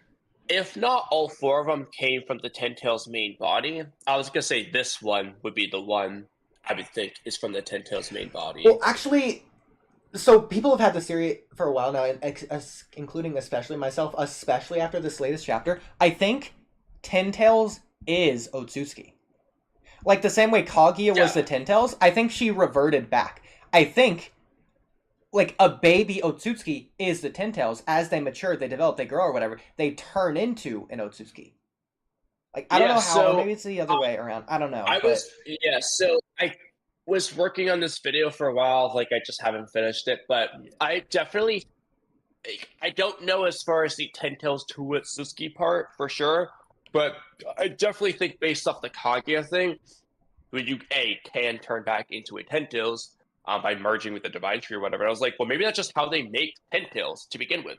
They make Ten Tails because Otsutsuki turn into Ten Tails. Like they essentially like take Arashiki, Kinshiki, Momoshiki. maybe Momoshiki and Kinshiki, or Arashiki and Kinshiki are supposed to get a karma vessel. Arashiki turns into a Ten Tails. Kinshiki gets fed to the Ten Tails. Momoshiki watches over it, eats the fruit. Other two revive. That might be like what they're supposed to do. Like that's how you get a Ten Tails, because it doesn't seem like there's many. Like Momoshiki's like, oh, I gotta find a Shiki's. Can't just go home and get one, right? Gotta go take a Shiki specifically. So it gives the impression there's not many. So that's kind of one thing I've got. I had a lot written down for that video, but the question though was, do Ten Tails turn into a Suzuki too? And the thing about that is, it's like, well, outside of this claw mark situation, how would they? Because they just eat, it just eats the fruit. Like, how would you get to that situation? You could also say, because we know Shiba is the only other Otsutsuki that we know was on Earth, and we know, like, omnipotence happened or whatever. That could mean there was other Otsutsukis, or they just not document history. But regardless of that, we know there was a god tree on Earth, apparently, like, before Kaguya, and I'm guessing before Ishiki as well, like, for like, probably 1,000+ years, it seems like. So you could say that god tree is literally Shibai, so maybe when they transcend, their body turns into the Ten Tails. Or maybe it's like, I don't know, somehow they have claw grinds or something themselves. I might have got the body, though. It's the problem with that. Yeah, I know. His remains was just a freaking Ten Tails. That's what I'm thinking as well. Because, like, it's not like we see, like, oh, he has a literal, like, leg cut off in his lab or something. So, yeah, we didn't see it. We just saw a picture of his body. Like, kind of. So... But we don't know if that was his dead body, so... So what I'm getting at here is maybe... Because it's also ridiculous. So the toad implies that, like, the Ten Tails just dipped immediately. But it's very strange. Like, he's implying that's very weird. Because, like, the Ten Tails is big, it was pinned down. It's not like it could just move away undetected or silently. Not only did Code not notice it, but pinned down by a rod. So, it either teleported away, but the Toad is like, man, there's no way Code teleported it away. So, like, he's implying it wasn't teleported away. It could have been. But at the very least, Code definitely didn't. It seems like it wasn't teleported away, and I don't think it just got up and walked away undetected. Like, I don't think it just did that. Like, I don't think... So, I'm thinking the Ten Tails turned into this guy, is my current theory. Regardless of the other three... That's what I said. I wasn't sure about all four of them, but I think him, at least, is from the main body. At least, yeah. And so, this really fits in line with... Because, I've had this theory for a long time that Ashiki was going to come back because of the Ten Tails and Code. Didn't give you anything specific, but I was like, because of those two, essentially, Ashiki will return. If that is, in fact, Ashiki in some way or another, I thought he would come back. And so if it's from the main body, then that would work for that idea I have. But, yeah, the question is, like, how he's related. Plus, did he turn into a dent? He specifically is talking about, well, we are the ones that degenerated. Like, yeah, we no longer have the instinct to eat to become a chakra fruit because now we have emotion. It seems like... It says degenerate, which is interesting. So it seems like they devolved. Is that what he's saying? Like... Well, it could just be a... Because there's so many mistranslations in this chapter, it could just be a mistranslation. Yeah, I don't even think ego is what the actual word is going to end up being. It's just funny considering how many times they use it. Yeah. So. Or like, it was so funny. I think the biggest mistranslation is the Toad was like talking at the beginning of the chapter, and Boruto's like, you should be quite a little. Oh, yeah. It's not only quiet, it was quite. Like, you should, it's like he's saying you should be very small. I know, I love, like, those little mess-ups where it's just like, this doesn't make sense in English. Like, who did this? It's like, do they not check it? Like, did they just, like, type it as quick as possible from, like, start to finish? I just don't get it. Probably. Given how fast they do this shit now. But, like, do they not update it even once? Apparently, no, I don't know what happened with OP skins. I preferred when it was, like, the first time. Like, it took, like, 3 days. They didn't do it until, like, the day before the chapter. Same. And the translation was a little bit better. Because then it's like you get spoilers, you get to avoid this for a few days, and the full chapter drops at once, and there's no OP scan version. It's just a full version. So it's like you get the correct translations. It's annoying. Yeah. Whatever. Something else to note here. He also calls Boruto Otsutsuki Boruto. Exist, to be honest, like I use it, but I wish it didn't exist. Yeah, I agree. But he calls Boruto specifically Otsutsuki Boruto, not like Uzumaki Boruto or whatever. He's like referring to him as funny. Yeah. His last name's James. Yeah. And I'm surprised Boruto didn't say anything about that. Like, I'm not Otsutsuki, I'm Uzumaki. Yeah, I'm Boruto Uzumaki. Yeah, I guess he gave up on that one. Yeah, exactly. He doesn't care about proving that anymore. I thought it was really interesting. Also, dude, it was so funny. Yeah. No, so it's funny. Like, remember how we opened Draco? We did that like 20-minute segment just saying that Sasuke means tree in Japanese, like in honor of this theory, and then like, it happened, dude. Like, we've been trolling this, memeing this theory, and it's true. Man, I freaking all the people. I shut it out in my spoiler video. I was like, dude. It's so funny how we've been memeing about this on our podcast, and it's true. Shout out to all the people that have been saying Sasuke is a tree. Freaking all those Sasuke is a tree theorists, we eating good. I'm telling you, we've been begging for this. We've been saying this to the high heavens for years now. It feels like. Oh, we've been waiting for this day. It's crazy how it's been like 3 years since Kashin Koji was last seen. I know. I'm gonna be honest. I was more excited about Sasuke as a tree than I was about Kashin Koji. Just because of what it personally means to me at this point. Yeah, just I love that too because of the meme. Like, like I'm not gonna lie, the very final panel, it was really cool, very detailed, very emotional. I was smiling inside.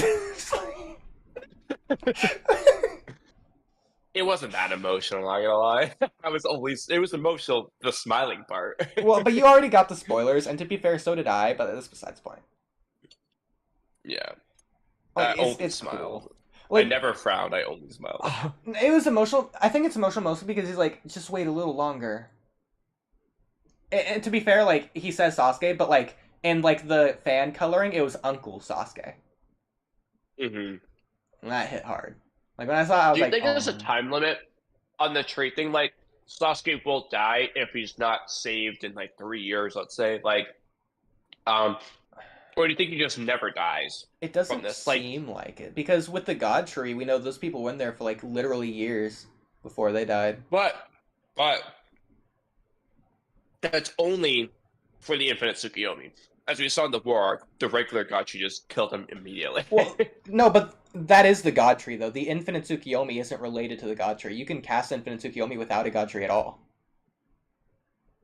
Well, yeah, I mean, actually, technically, it was Deep Forest Emergence, I guess. Yeah, that's what I'm saying. Divine Deep Forest Emergence. Again, this goes back to, we don't have to argue this, but again, like, Infinite Tsukuyomi isn't wrong because it doesn't turn people into Zetsu. Case, Oodie, but Oodie, in that case, then, that's only, like I said, only with the Infinite Tsukuyomi do they not die. Otherwise, they just die, like, fast. But the Infinite Tsukuyomi isn't what kills them. The Infinite Tsukuyomi doesn't suck their chakra. The Infinite Tsukuyomi doesn't even kill them. It just turns them into a new being. Well, no, Infinite Tsukuyomi isn't the thing that turns them into Zetsu. It's the tree. Yes, it is. What do you mean? That doesn't even make sense. Not. It's a genjutsu. Okay. You know what? You can go look it up. I'm going to go to the bathroom. When I come back, I'm going to gloat about how right I am, and you're going to admit it straight to my face. And I don't want to hear it. I guess you just disagree with Zetsu when he explained it to Mara. Go ahead. Go look it up.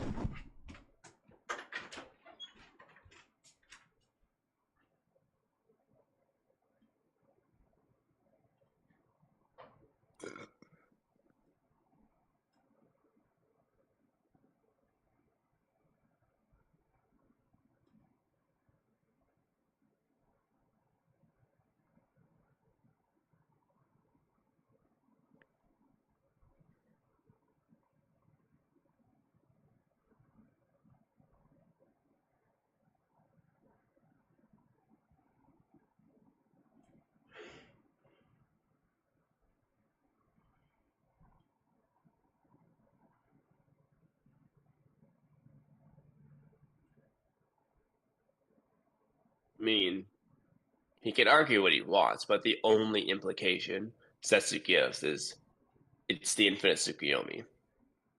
He says, what's this loads? I put in chat, of our Discord. Okay. Don't worry. Alright, Sasuke, if we don't stop him now, this is Naruto. He'll drain everyone else's chakra before ours and they'll die. Zetsu says, don't worry, I'm not going to kill anyone at all. Even when Kaguya previously cast the infinite Tsukuyomi upon the populace, she preserved those people alive, in order to form them into her soldiers. Form? What do you mean? You seem to be dense with Itachi. Can you use ordinary folk in combat? And then Kagasi's like, no way. And he says, they're turned into white Zetsu. What's left of those who were under the previous infinite Tsukuyomi, that's what the white Zetsu are. They become transformed slowly over time. I mean, he's saying it's from the infinite Tsukuyomi. And the Divine Deep Forest Emergence is also part of the infinite Tsukuyomi. I do want to make that clear. They get the Renegon eyes are standing there, but like, literally no one... We don't see anyone actually dream until they're actually wrapped up in the tree, so that could be part of it too. But either way, Madara did the Divine Deep Forest Emergence for a reason. It's just part so you of know, the jutsu. In advance, I don't care if he says some offhand, hey, the Infinite Tsukuyomi is a plan to turn people into white Zetsu. Kaguya used the God Tree to wrap them up, to suck their chakra, and to do the process of turning them into her white Zetsu army. Without the God Tree, she can't do that, because the Infinite Tsukuyomi doesn't do that. So, two things. One, you were gone for half of what I was saying. So, you can read them in your head as I say this. Two things. Number one, the Divine Deep Forest Emergence is part of the Infinite Tsukuyomi. Like, but you don't have to do that. There's a reason why Madara did it. There's a reason why Madara did it. There's a reason he did it after the fact. Nobody starts to dream from what we see until after they actually get wrapped up. That's so dumb. Third, like, personally, like I said, it's part of the jutsu. Madara does it for a reason. Nobody starts dreaming till after. Sure, you cast it in the sky, they get the Renegon eyes, but there's another step to it for a reason. It's part of the jutsu. Zetsu doesn't say, so dumb. Kaguya used the Divine Deep Forest Emergence so that he could turn him into white Zetsu soldiers. No, it's the Infinite Tsukuyomi. It's all part of the Infinite Tsukuyomi. The Infinite Tsukuyomi is related to the white Zetsu thing. The God Tree on its own, independent of any Infinite Tsukuyomi wing, doesn't turn them into white Zetsu. Dude, yes it does! Look at old Madara. He has a Geto Mazo behind him with white Zetsu hanging off of it. In this literal panel, it's implying in order to form them into her soldiers. It shows the people wrapped up in the Infinite Tsukuyomi tree. Oodie. Yeah, the Infinite Tsukuyomi tree. The Infinite Tsukuyomi! It's the what's left of the white Zetsu that Madara had are previous people from the previous Infinite Tsukuyomi. Okay, remove the Infinite Tsukuyomi altogether, they don't turn into white Zetsu. They just die. It's only within the Infinite Tsukuyomi. That's insane that you're saying that. Absolutely insane. We saw it in the fucking war! They died! The Momoshiki just sucked up an entire planet dry. No life. Ishiki says it's going to devour all life on the planet. Only Kaguya seems to be doing the Infinite Tsukuyomi for white Zetsu soldier. What's the point of the Infinite Tsukuyomi? Okay? If they're just going to turn to white Zetsu anyway. What's the point of the Genjutsu? There is none. That's what it's for. It's to make white Zetsu soldiers. It's the whole point. That's what's different about what Kaguya did versus everyone else. He makes soldiers. The other Atsuki just kill them and take the fruit. Kaguya does both, essentially. I don't think you realize how absurd that sounds. That's fucking ass chat. That's what it is. That's what the story is. If it's absurd, you don't like Naruto. Get over it. Tsukuyomi's busted new lore or something been added to it because it's the hard way. I can't see. Just saying that, whatever. Like, that's literally the story, dude. Help for this. So what about Infinite Tsukuyomi? Do you think makes people change their Sakura truck from their chakra suck from like immediate to like years? Why does the Infinite Tsukuyomi do that? Why does it prevent? Kishimoto, bro. Okay, so it just doesn't make sense. It gives her. Maybe you could say it gives Kaguya the power to preserve them. I don't know why, but it just does. The God Tree on its own, though, just sucks up their chakra. Oodie, you're being a dickhead. It's the fucking story, okay? I'm getting antsy right now. I've had a long ass day. I'm fucking tired. Yes, I'm sorry. I apologize for being mean and swearing, but like, it's the story, okay? But does it make sense to you if no god tree for them to just be standing there for like ever, looking up at the moon or whatever, and then they just turn into white Zetsu? Good. I feel like Shino. I hate explaining the same thing twice. The Deep Forest Emergence, Divine Deep Forest Emergence, is part of the freaking jutsu. Okay, yeah, you can cast the genjutsu part, but it's all part of the jutsu. Okay, it's like Chidori. Running is part of the jutsu. Okay, you're supposed to do it. Like, Oh my god. Okay, right? Yeah, you can technically cast it and not do the whole thing, but you're supposed to do the whole thing. It's all part of it. Okay, so that's why you think the Naruto Rasengan Biju Bomb thing doesn't count. Whereas I think it does. There might be a correlation. Okay, okay, well, that's interesting. I'm glad we got that. Okay, so do you think without the Divine Tree wrapping them up, in time, they just won't dream? Ever? I mean...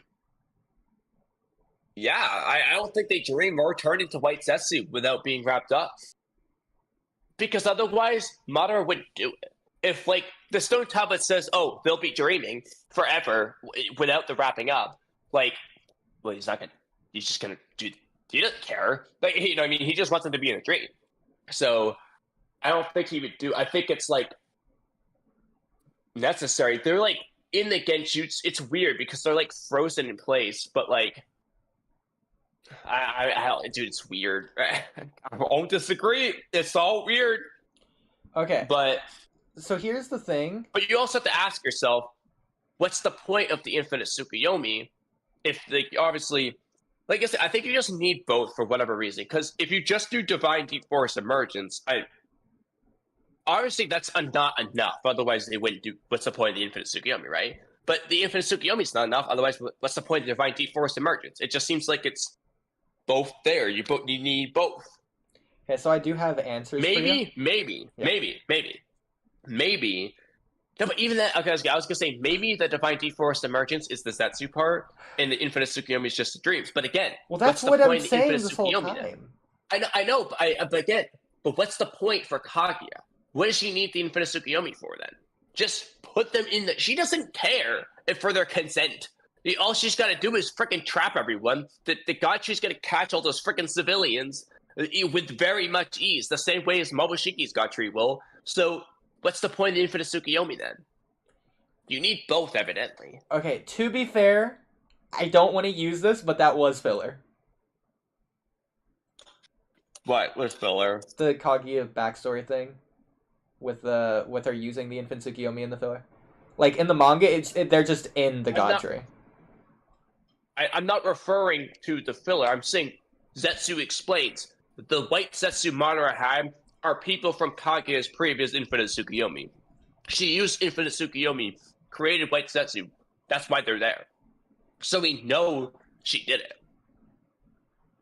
It's 100% because of the tree. So let me explain this to you. When Jubito releases the tree, he's putting it like into attack mode, essentially. The tree is purposefully sucking their chakra and killing them as fast as possible. Later on, it's not doing that because why would it do that? To Madara, the tree's just doing it on its own. Okay. So is our beloved Madara wrong, Oodie? The tree isn't being attacked. Why would it do any of that? The whole point is to wrap people up like this. So Madara just wrong. Does Madara have incorrect info? On what? What the tree is doing. He explains to Hashirama, the tree, in his mind anyway, the tree is just trying to get its chakra back. Like, it's just doing it. It's not Obito controlling it. He's controlling, like, the Biju bombs, obviously, but the other part is literally just the tree. Oh, also, this is proof right here. So, earlier, Obito was just killing them with the tree. Zetsu says here, I'm not going to kill anyone. Like even Kaguya didn't kill people. Who did, She kept the people alive. So yes, you can control the tree. Oodie? You know something, Oodie? Guess what Madara Cast did before Setsu did this? The fucking Infinite Tsukuyomi. I told you need both. Okay.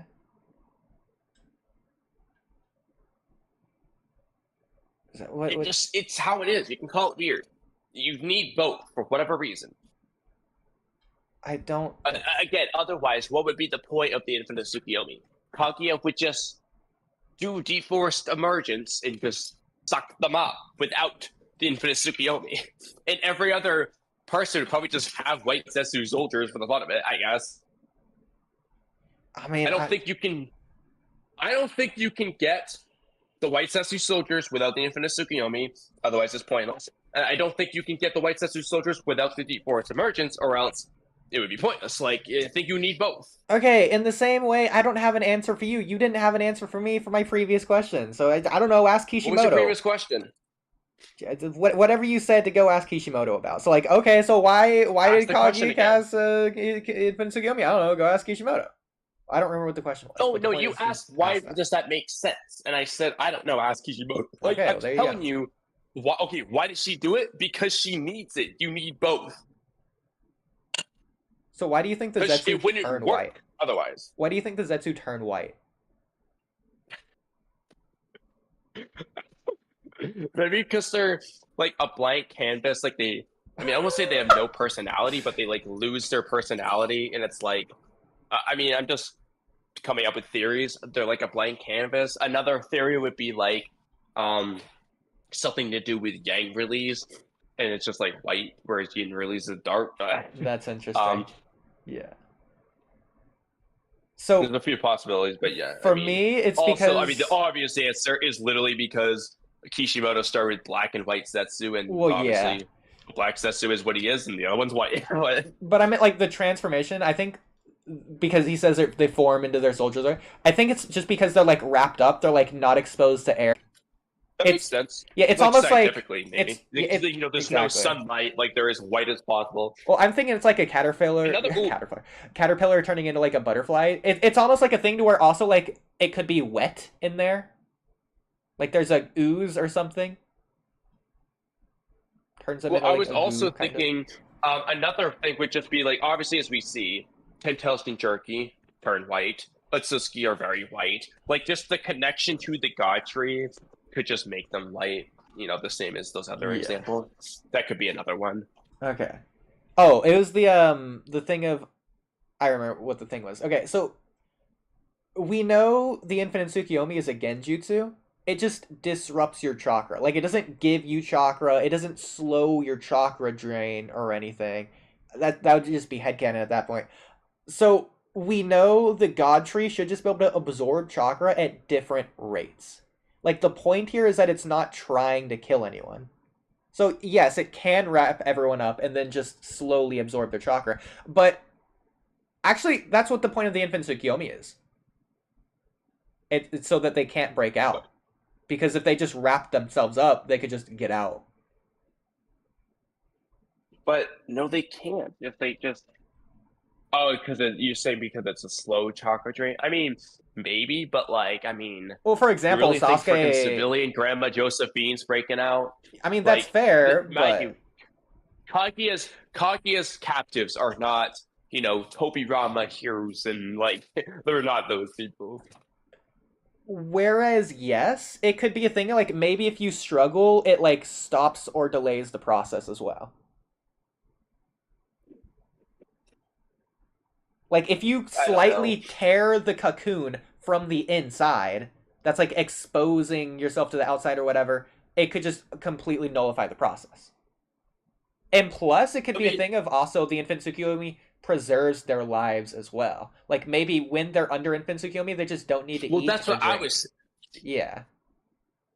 Well, that's what I was getting at in the sense of that might be what preserves them so that they can become soldiers instead of just dying. I think you need both. Like I said, we don't know this. I don't know the specific reason to the scientific level why you need both, but I think you need both to create white Zetsu soldiers for whatever reason. I like the idea of it just keeps them alive without sustenance. I like the idea of it just prevents them from breaking out. Both make sense. Either way, you need both. I'm not gonna lie, the infinite Tsukiyomi making them not require food or water doesn't make any sense at all for me, because at that point it would just be all Genjutsu, and I don't think all Genjutsu does that at all. So I do think it is and the also, tree. like, I was gonna say it could be from the tree, but it's really weird how the tree would be giving them sustenance while also taking the sustenance away from. Well, it's giving them nutrients, but it's taking away their chakra. That's just like two different things. Like, that's fine. Yeah, but yeah, I don't know. But it's also weird though. So do Zetsu still have some chakra? What do you mean? Normally, Yeah. Like, it I guess doesn't that's suck why- them dry. It oh. doesn't suck them down to zero, because it can't do that. Yeah, that's what you could say. Yeah, because then they would die. And plus, we see what that unless looks that's like. just already- Every instance, they just shrivel up. In fact, funny enough, it seems like the Zetsu are, like, wet or gooey or sticky. Like, remember when Obito's arm falls off? It's just, like, Yeah. dripping. Like it's a Gooey, rubber or bubble gum or something. Freaking like Hisoka, like Yeah, exactly. I was thinking the same thing. Oh, it's like melting, which is funny. It makes me Like wonder goop. if like the inside isn't solid in Zetsu. What if Zetsu's like a water balloon almost, like a really porous water balloon? yeah, very sucked out all viscous. that freaking It's like honey. yeah. Why is he like liquid when he's supposed to be like wood? A wood guy, so wood goo. Oh my god. All the termites got to him. Like It should be wood. I don't understand. I definitely think it's not that the tree gives them sustenance, but that it changes their body to where the body doesn't need sustenance anymore. So maybe it at least gives them sustenance at yes. first. Once they're not hooked up anymore, they're fine, as we see. Yeah, because Zetsu don't need to eat or whatever. So clearly that whatever process goes on beyond the Turns just the them into god a tree. plant, basically. Like it turns Yeah. them into like a tree person. Yeah, but like Kinda I'm saying, these like claw grunt things, but I'm saying it's it, actually similar to this in a way. yeah, I'm saying it has, like, the Zetsus themselves have to have a process to where they don't need nutrients, because once they leave the god tree, they still don't eat or drink, and they're not getting the nutrients from the god tree anymore. Obviously, I was 'cause gonna they're say not maybe they need sunlight, but we actually see them in Mother's Cave for God knows how long, unless they just went out to get sunlight. But Yeah, they could. I think that's fair to say. What I never understood, so the Zetsu that wanted to poo, could it not just eat anyways? Like it has a mouth, it has teeth, and apparently like a throat. Like maybe it doesn't have to eat a because like digestive Mitsuki, for tract. example, Mitsuki doesn't need to eat food. I'm pretty sure the anime says, but he does anyway. Like, Yeah. Like and he just like choose to eat and poop. Like he's so worried about this. Like, dude, you can still do it. You're not forced to be unable to. I mean, maybe like they don't have a butt. Like maybe they would have to throw it up. So maybe he knows what throw. I meant like outside of Infinite Tsukiyomi. Like the tree itself can just decide how much chakra it siphons from the person. I don't know. I mean, maybe. I mean, it seems like it just no. I mean, the thing about that is like it could. The thing about Kaguya is like she like is the god trick in like the Tentail. So it's like her control just seems like it seems like. I mean, I could just be wrong, but like when it doesn't seem like the god tree normally is like under the control of the Asusuki. It's more like they just abuse it, like they take advantage of it. Like it just does things and they use it to their advantage. Like, because why would Nobushiki even be in control of the god tree anyway? Like normally, like it's not a part of him. Like, I mean, you could say, oh, Kinshiki when he gets fed is secretly controlling him, but like they never say that. So maybe. I don't think the god tree is going to choose to preserve him for any reason unless it's under control, though. Okay. Well, I think the god tree itself has. I think the god tree would intelligence. normally just suck it up because it wants to. Yeah, I mean, Yeah, but I think it would apparently just it want to operates suck it off up. of instinct, but we know Apparently it it's an also has ego. instinct because it talks to Madara, like it says, "Absorb me" or whatever. Like I think it's If so anything, that's the thing, though. it would Is that instinctually Kaguya? not kill them. Or is that the tree? I don't know. I mean, could it? Huh? I mean, are we even saying different things anymore? Like, I don't know. Like, maybe, like when you say is it Kaguya or the tree? That's like... Yeah, I don't know anymore, dude. So weird. Okay.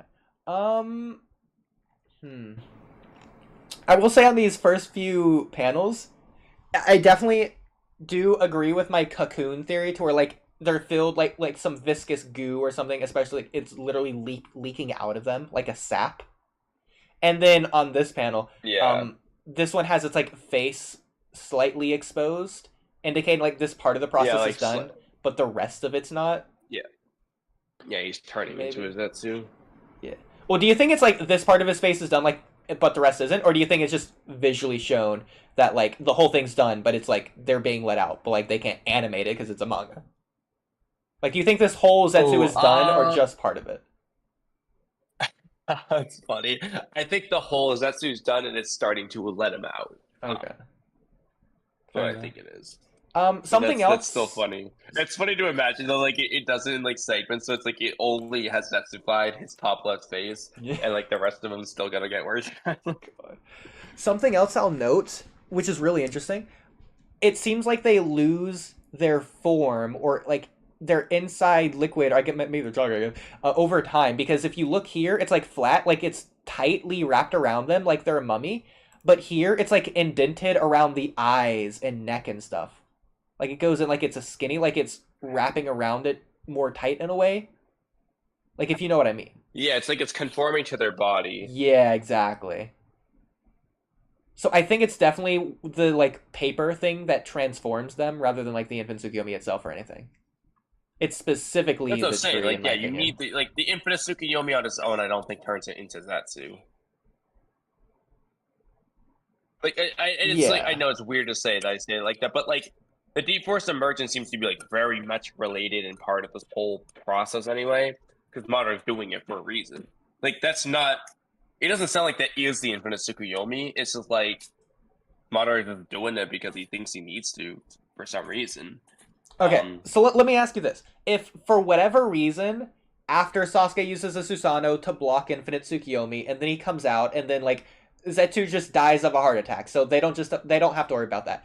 So they only have to worry about Madara, but like they just give up against Madara because he's so strong. So like, you know what, Madara, you're right. I know we missed out on infinite Tsukuyomi because the light already passed, but you know what? We'll just be absorbed in the God Tree anyways. They just submit to the God Tree, and they just allow themselves to exist in there without any fighting back at all. Will they turn into Zetsu, or will they just exist there for thousands of years? Will they run out of nutrients? How will that work? Because it seems like it's connected through this whatever root vine stem thing to their head. Or neck, I guess. I don't fully know. It feels like they would still become Zetsu and just not be dreaming when it happens. But I don't know for sure. That's literally my argument, though. Because then it's not the infant Tsukuyomi. I know, but I said, again, look, my point is, I said it feels for a reason because on one hand it does feel like that, but on the other hand it doesn't. So, like, I don't know is the answer that I have. Like, maybe it depends. Okay. You have to ask, why doesn't Zetsu say, oh, that's what's left of the people who were on the previous Deep Force Emergence? Like, I mean, to be fair, that also why did you say that? That also tells you how long it's been, regardless of the semantics of Deep Force Emergence or Infinite. Well, the real reason is because Kishimoto's not going to write freaking Deep Force Emergence. That's just dumb. But yeah, the Divine Deep Force Emergence. That was the jutsu level. That was the jutsu that was Madara's real true dream. He just wanted Hashirama's power, like to do the Divine Deep Force Emergence.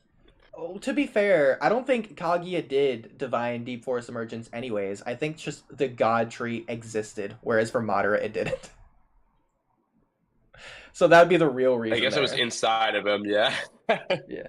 It's like the God Tree can't go around and getting people all across the world until they're like paralyzed. Yeah, so realistically, Kaguya probably cast the Infinite Tsukuyomi, then the God Tree wrapped him up, like without Divine Deep Force Emergence. Yeah, I agree. I'll give you this. It's possible the infinite Tsukiyomi is like a trigger for the God Tree. Like it feels the sunlight from it, essentially. I said sunlight on moon, but you know. I don't think so, because you don't need the infinite Tsukiyomi for the God Tree to absorb chakra. So no, I know, but like it's an inhibitor. Like it's like a trigger. Like, oh, it's go time. Okay, let's go. Like it can do it passively if it gets I think it just does it anyway. I think it's just somehow related to it just not sucking up all their chakra and turning them away. Well, let's remember. It's integral. Let's also remember, it does this across the entire world. Whereas we know without it, it doesn't even try. Like, it only does it if people get close. Telling me that it is wary of hostiles, almost like a Venus flytrap.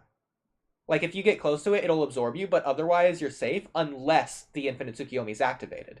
Because, like, if Sasuke was like... But then in that case, though, the problem with that, though, was, like, Madara is the one who activated it across the world. Like, God, it's so weird. But, like, do you think, like, the God Tree for Kaguya, do you think it, like, reached across the world? Because, like, I don't know how else it wouldn't, or would. You could say maybe the just, roots... Like, you know, it starts out planted, and it just slowly spreads its roots across the world. Yeah, like, it just progressively gets bigger and bigger. Because it would be... it just sounds ridiculous to imagine, like, one long bandage that's, like, 3,000 miles long, just reaching out for people in, like, Egypt or whatever. Like, if a bird accidentally flies in the way and tears it, it just has to restart the process all over again. I was thinking more like the roots spread underground, and then branches will grow, like, come up, and then, like, the really big branches. And then from those big branches, you'll get the strings that tie you up. Like, yeah. Not like just one string from the center, you know, going all the way across. Yeah. I think, like, it'll just come out of a branch nearby. I agree. Okay. But yeah. So I mean, visually, based off what we saw, though, the paper string thing didn't happen until after an infinite Tsukiyomi. With the Obito one, it was like tree roots sucking, like, wrapping around you instead of paper. So yeah. So maybe you can't make the paper without the infinite Tsukiyomi for some reason. I mean, I don't know if that's the case either, but, like, I see what you're going for there. It's just weird, dude. I don't know. Like, the point is, weird. With the paper, I guess you could even argue maybe the paper is what is the thing that makes it slower, rather than the God Tree. Do you think Kaguya, like, absorbed the God Tree? Like, absorbed it like Madara and then used Deep Forest Emergence? Like, no, because I don't think the God Tree gives them that. Well, then again, isn't Wood Style a Kekkei Genkai? So she has a Kekkei Mora. She should just have it anyways. Well, no, that's not inherently how that works. You're right, but, like, the Kekkei Genkai derived from Kaguya, all of them, seemingly. Well, I mean, in a way, yeah. I think Hashiroma's Wood Style, like, comes from the God Tree itself in one way or another. But we never see Kaguya use Wood Style, so I don't know. Like, I think absorbing the God Tree would give you, like, Wood Style at least, but like, why does Madara know to do Divine Deep Forest Emergence? That's what I was getting at. On the stone tablet. Yeah. It has to be on the stone tablet. No, but then you're putting way, way too much stock into the stone tablet.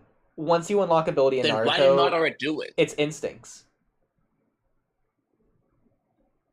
It's just. Why does he think he needs to do that?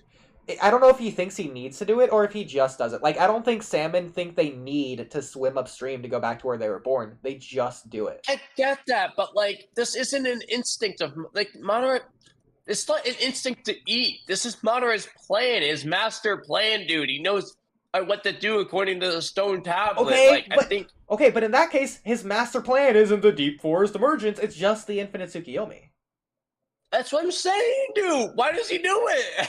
It's not part of the but then Infinite he Tsukiyomi doesn't somehow. call it the Infinite Tsukiyomi either. He does call it Divine Forest Emergence.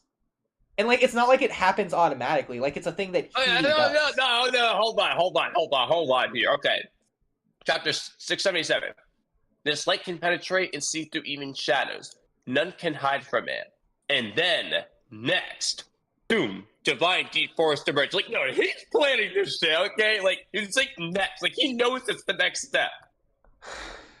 Oh my god. So, my opinion, if you don't want to say it's instinct, which I think it is absolutely instinct, it's passed down from Kaguya, in my opinion. But if you don't believe that, that's fine. You could also say it's just to, like, keep them safe or whatever. It just makes more sense than them just standing around. What are they to be safe from? Madara thinks the whole world is trying to kill me. Okay, I understand. But, I mean, earthquakes could happen. Like, what do you want to say? Like, it just is better. I don't know, bro. I think it was on the stone tablet, like, to do this. You can say Zetsu lied if you want. I think the stone tablet says he needed to do this for them to have their dreams. Like, it's just part of something he needs. I think the stone tablet tells him he needs to do it. I mean, he says what's on the stone tablet. Unless you think he just doesn't say everything that's on it. We don't see the whole stone tablet. We don't know everything that's on the stone tablet. We know some things that are there. We never see the whole. I wish Kishimoto gave us a panel of the stone tablet, like actual, like what it is. But we didn't get that, unfortunately. We only know some parts. Okay, I don't think he says the divine force version is on the stone tablet, but that's just me. I think it is the instant thing for sure. It's just like every other disagree. Yeah. Okay. We should do the whatchamacallit. Oh, okay. Stages frame. Few more things really this quick. and then whatever for a second. We're doing pretty good. Hey, what's up, Mal V? I low-key wouldn't know about any of this. I smoked God Tree, then I unlocked a 99 level Rinnegan that surpassed Jogan. Code could have been the jumpstart for the Tin Tail to do this. What did Code didn't absorb Tin Tails? Why didn't Code absorb Tin Tails? I mean, I guess you could say he could have absorbed the chakra. I don't know if Code even can absorb the Tin Tails. Like, is that even a possibility for Code to do? Well, it is a small side note. I've heard so many people, and you look at a Naruto Wiki, all this shit will say that you need a Rinnegan to use the Ten Tails Coffin Seal to absorb the Ten Tails. However, I've looked through the entire manga. I've looked through the databooks. I can't find anywhere where it says you need the Rinnegan to do that jutsu. So I don't know where that came from, other than the fact that a Rinnegan user did it. That doesn't mean you need it, though. I don't know if you do or not. So with that in mind, if you don't, then Code should be able to. If you do, then obviously not. I mean, I think it makes sense. You can just use a different jutsu. It makes a lot more sense than just doing the hand signs. Like, it'd be weird if, like, part 1 Neji could do it. Well, Neji would just get taken over, but... You get the point, though. Yeah, I mean, I get that. Also, how you need the Rinnegan to summon the Ghetto statue. It makes sense, but it's never actually stated, so I don't know why so many people say you need it. Like, I mean, we don't know that. Maybe it makes sense, but... I don't know. Okay. Arashikage also agrees it's not Moegi. W. I'm gonna feel really bad when it is. It is. Good point, that's true. I just feel like Code, aka Kara. Malvi says, "Nah, that was Kaguya, I best believe. I can only imagine he's referring to the tree." Yeah. Gotcha. Yeah. Stronger than Ishii. They have the same teeth, too. He must be talking about Bug. Oh, yeah, up here. Oh, it's funny. It's funny how Sasuke said he knew Bug, and look who's the tree as well. Imagine if the Shinjus are the new reanimation. Imagine if the Tin Tails get so desperate it really tracks down OG characters, and now OG characters become Shinju. That could be really interesting. Yeah, the tree. Yeah, like if it, I guess Hashirama's body, like...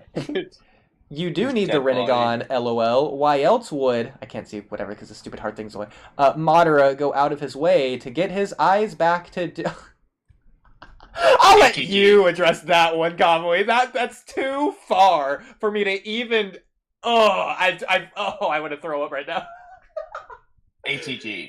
You do realize he needs the Rinnegan to summon the Ghetto statue, so like the first step he can't do without the Rinnegan. Like he has the Rinnegan at that point. So the question is, after you summon the Ghetto statue, like then could you take out your Rinnegan and then do the jutsu, I guess? But like he needed the Rinnegan for a step beyond that too. I mean, it makes sense why you would need it.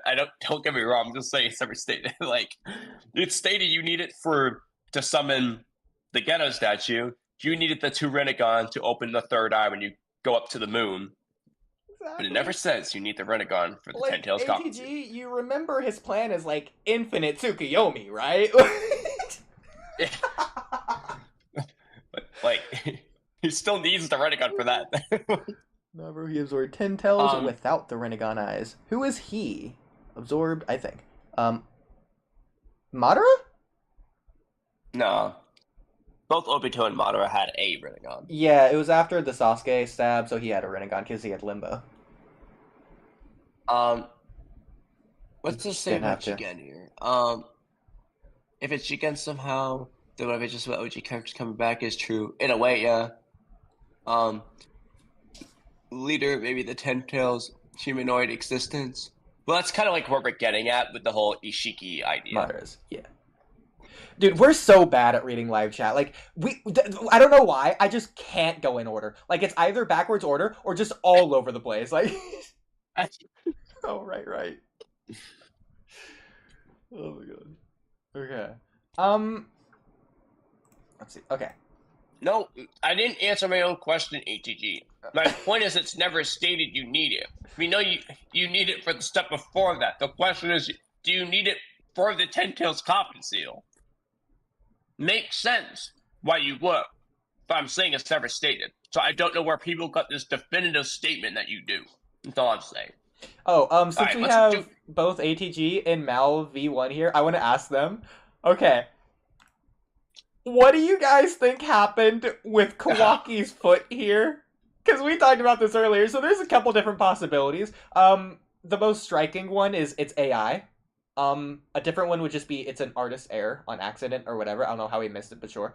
And then a third one, you could say it's intentional because this is like a Japanese culture thing, or the clog rhyme did it, to where it cut off a part of the shoe and it's just there. Oh, I want to explain the goofy Japanese culture ideas. That's so you're not allowed to change your shoes until they're so broken they just fall off. So if they're a little bit ripped, like it's just culture. You don't change your shoes yet, not until they fall off your foot. God. But what do you guys think?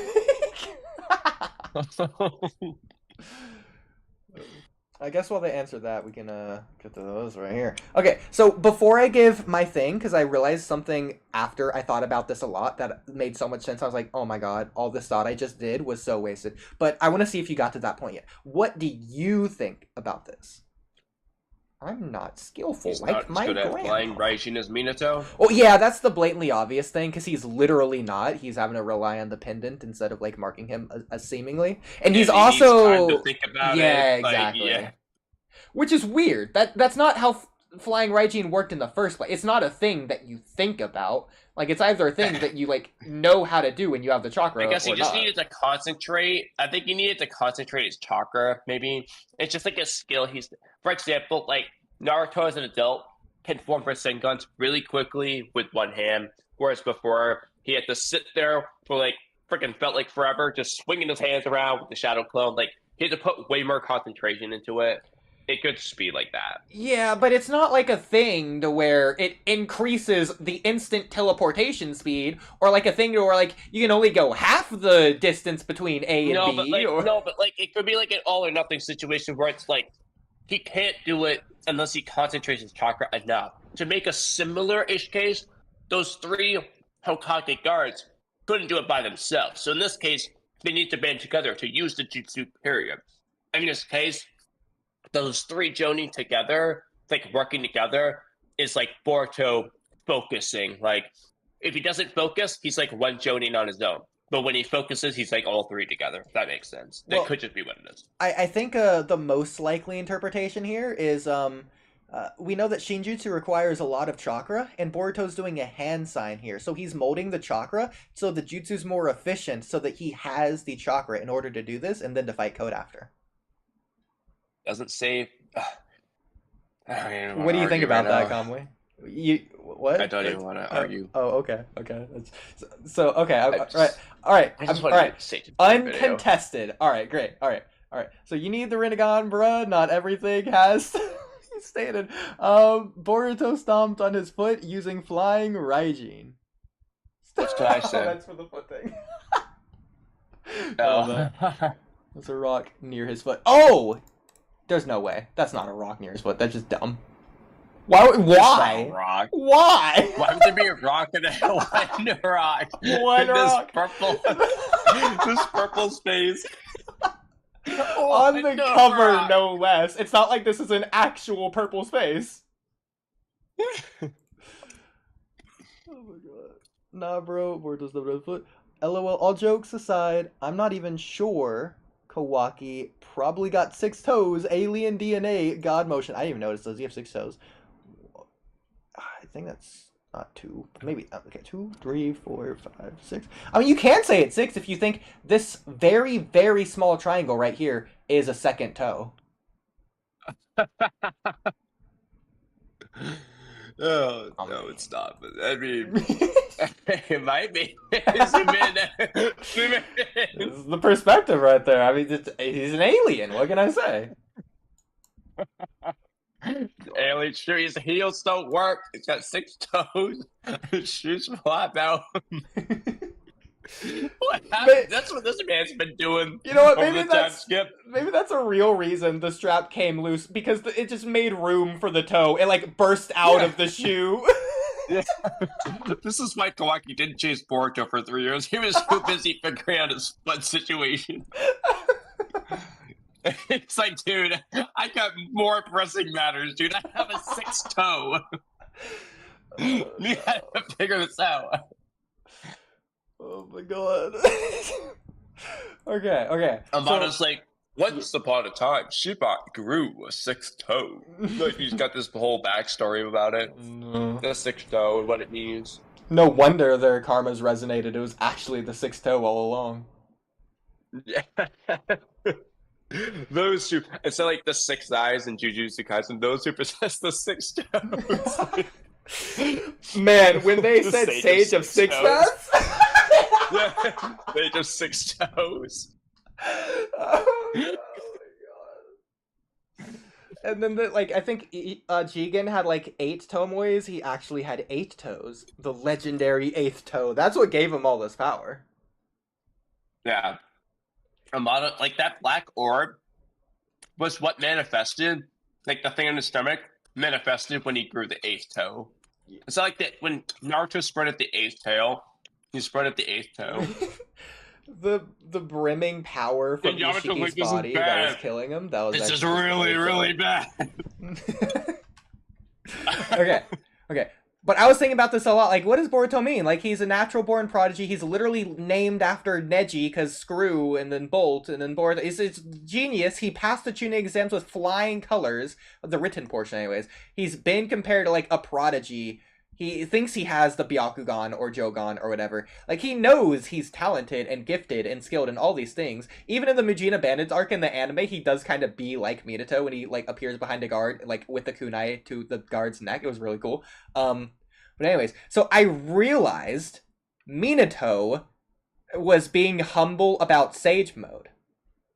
And that just put it in perspective. It made all the world to me once I realized that.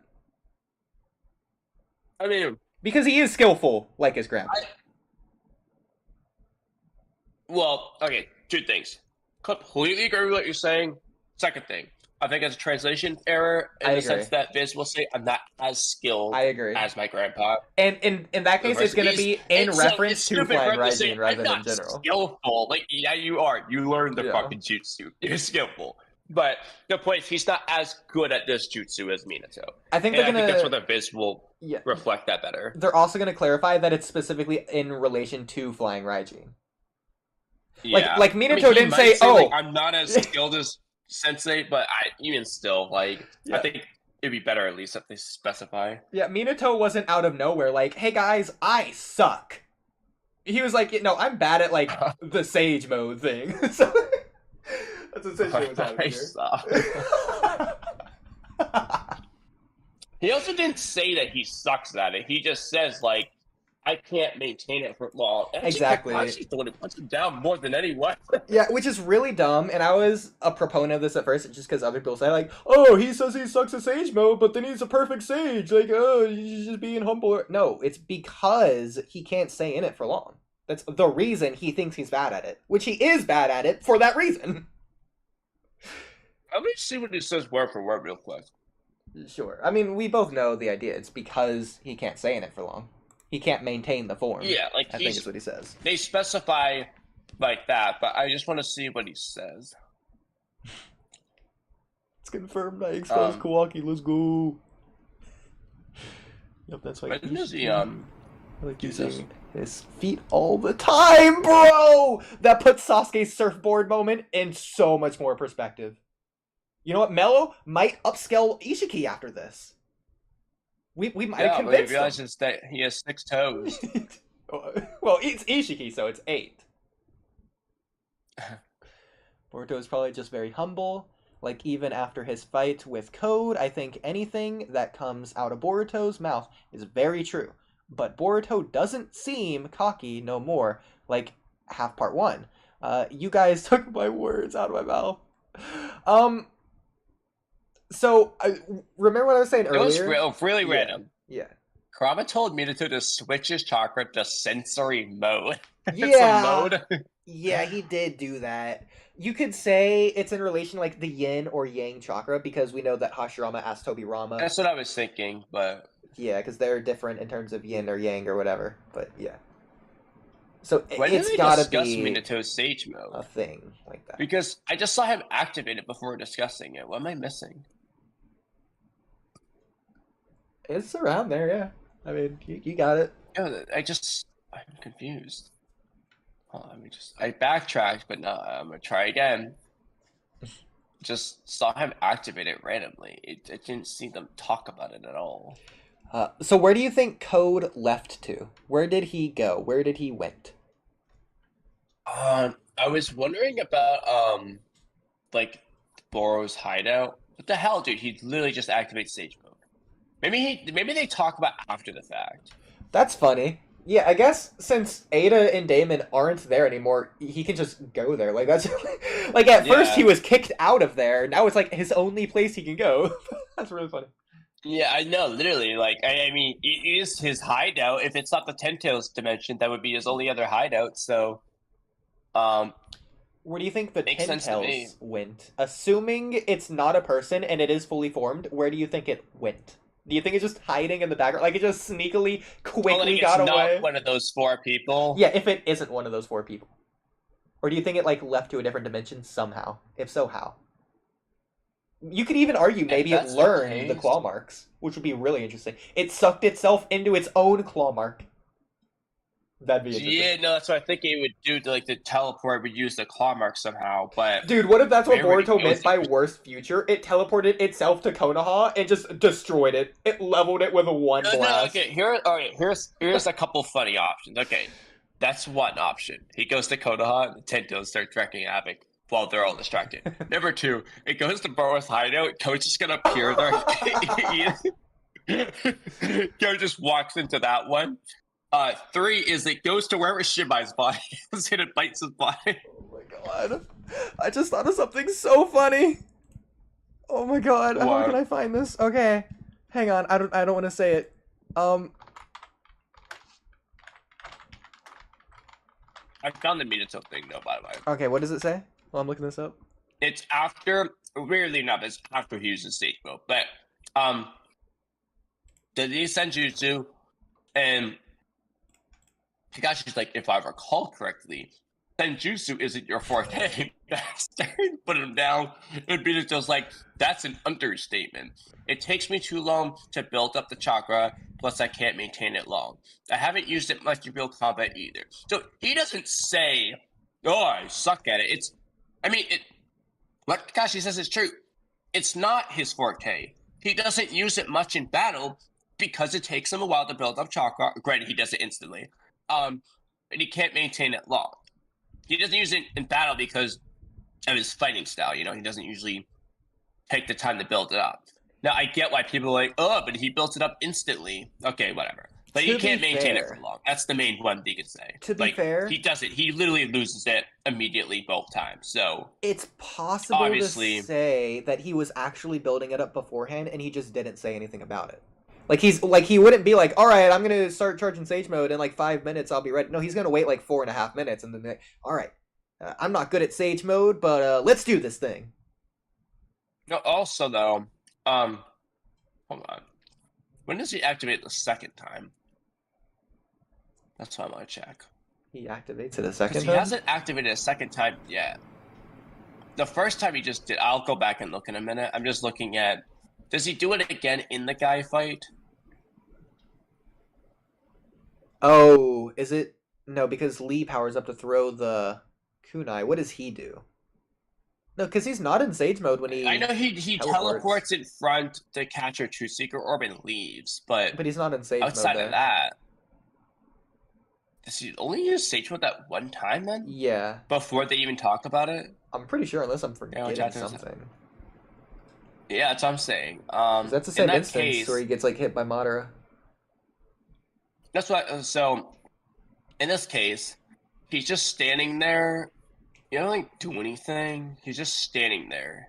He doesn't even talk either. He just listens. He doesn't close his eyes, but he's just standing there. Then he just uses Sage Mode. So. Honestly, yeah, he probably was just gathering nature energy that whole time when he's just standing there, not doing anything, not talking. You know what? Another possibility. He's just doing it with his eyes open. Because and then he activates it, then he pops out. Because the Ten Tails is like going in and out of people like willy nilly in this moment. Like maybe there's just a lot of residual Sage Mode energy in the air, so it's easier to absorb. I mean, he comments on sensing Obito's Sage power. Like, it wasn't just there. It got revived, first of all, from the Ghetto Mazo to the Ten Tails. Then it transformed like 5 times over the course of the past hour in this one location. And then it entered Obito. Then it went out of Obito. Then it entered Madara. So it's going all over the place. Oh, also, I forgot, during this time as well, it also, like, spit out a couple of Ten Tails minions that were also killed. It's like, a lot of things happen there. Yeah. And I've only seen that one Sage Mode case, so I think people are just like really didn't understand. Yeah, honestly, people are just wrong, dude. He didn't do it instantly. Like, he was probably just building it up that whole time. He's standing there doing nothing, saying nothing. Like, he doesn't have to close his eyes. He can just the bullworm. He can just do it with his eyes open, I guess. Like, there's no rule you have to close your eyes. Okay, yeah, I did want to watch this bullworm theme, so I got it on the red filter, so there's no copyright. We're gonna listen to it very quietly, and only like 10 seconds, so hopefully it doesn't get copyright. It's just too funny. Imagine Code goes to Boro's hideout, and he like opens the door to like the big, huge Ten Tails, just like an inch in front of his face. Like, and I could totally see this. I think it'd be hilarious. Just something like this. It's so like bugs, like that's not the worm. It's so funny. Oh my god. And they're like you gotta Photoshop it.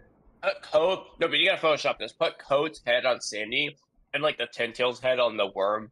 I can imagine just Code running away from it like this. Like Ten Tails just doing this. Oh, I wish Bug was alive. He's like, so what's the plan, Code? As like the huge Ten Tails with rampage behind him. There. I'm so sad that Bug is gone. I want to see that guy in his like comments and shit. Like, he's not dead. There's hope. There's hope. If Sasuke can be saved, but Bug yeah, I know can be saved. He's not dead. But I wish he was like in the story more. Okay, unironically, I low key want Bug to be saved before Sasuke. Same. Like, I think it narratively also makes more sense if Sasuke is the last one saved. Or at least not the first. Yeah, absolutely. Bug or Moegi, if that's Moegi, would make the most sense. Yeah. Like the Ishiki, Kawaki, Jigen guy, probably won't just be saved. It depends on who the is. They're not gonna save him, but kill him. Well, specifically, Sasuke should be saved after Girl and Bug, I think. Specifically, Bug would be great for being a narrator. Like, he could just reveal information the audience needs at the time, whatever time it is. Whatever information it is. Because he would just know. Plus, they want to see him team up with Code again. Oh, he's probably had enough of Code after that shit. He's like, get me out of there. Like, I'll go to the Leaf Village, bro. Oh my god. Okay. It'd be really funny if he joins Code anyway. Bro, what if Code saves him? Oh, I would love that. I would love that so that would redeem his character for everyone. I don't care what anyone says. Oh, absolutely. Like, dude, you saved Bug? And yeah, I'll forgive him for everything. He can kill whoever. I don't care. He saved Bug. Oh my god. Oh my god, I was supposed to be asleep by now. Oh, well, we don't have to react to this age or this video if you don't want. I'm still eating. But, okay, that works. Okay. Let's go over the Draco conversation. Realistically, what I want to do is start the video when I'm done eating. I'm done, and then we can finish it. If you don't want to do it that way, then we can just end like without doing the reaction. But at the very least, well, okay. Yeah. Is there any other chapter 4 thing? Okay. Well, I guess in that case, we'll just maybe save the reaction for another time. Which is really funny because we're actually gonna do it this time in the title. Like actually reacted to Naruto changing the world this time. Probably. To be fair, I did put the probably here, so it counts. Hey, you could start the reaction so we can stay true to the title. I don't know. I think it's funnier if we're going on 8 hours and 10 minutes of saying we're gonna do something without having started it yet. Like, the longer we wait, the funnier it is, in a way. Okay. But, okay, I think the last thing I can think of for this Boruto Chapter 4 discussion. I know we talked about, like, oh, they're in Shikamaru's office. Like, is the village just not being destroyed? Like, when even is this? Like, that's funny or whatever. But the conversation is very interesting. So I think I love Sarada's way of essentially convincing people to be on Boruto's side. They're not convincing him that, oh, Boruto's actually the good guy. Trust me, I'm not crazy. Like, okay, that's Boruto's the bad guy, but we have to be on his side right now. Yeah, like Sarada's already figured it like that. Yes. I'm glad you said that because I was saying for a while, like, the way Sarada's going about the convincing was her problem. Like, it was physically impossible to convince them that, like, the omnipotence problem, because the way that it works is omnipotence will just tell them, okay, I don't care, my memories are what they are, I believe them. Like, it's basically just tell them, like, you're wrong.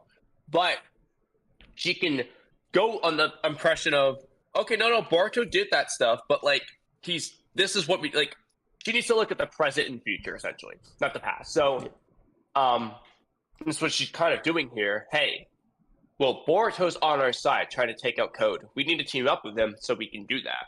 Like, it's a better way of getting them on Boruto's side. Absolutely.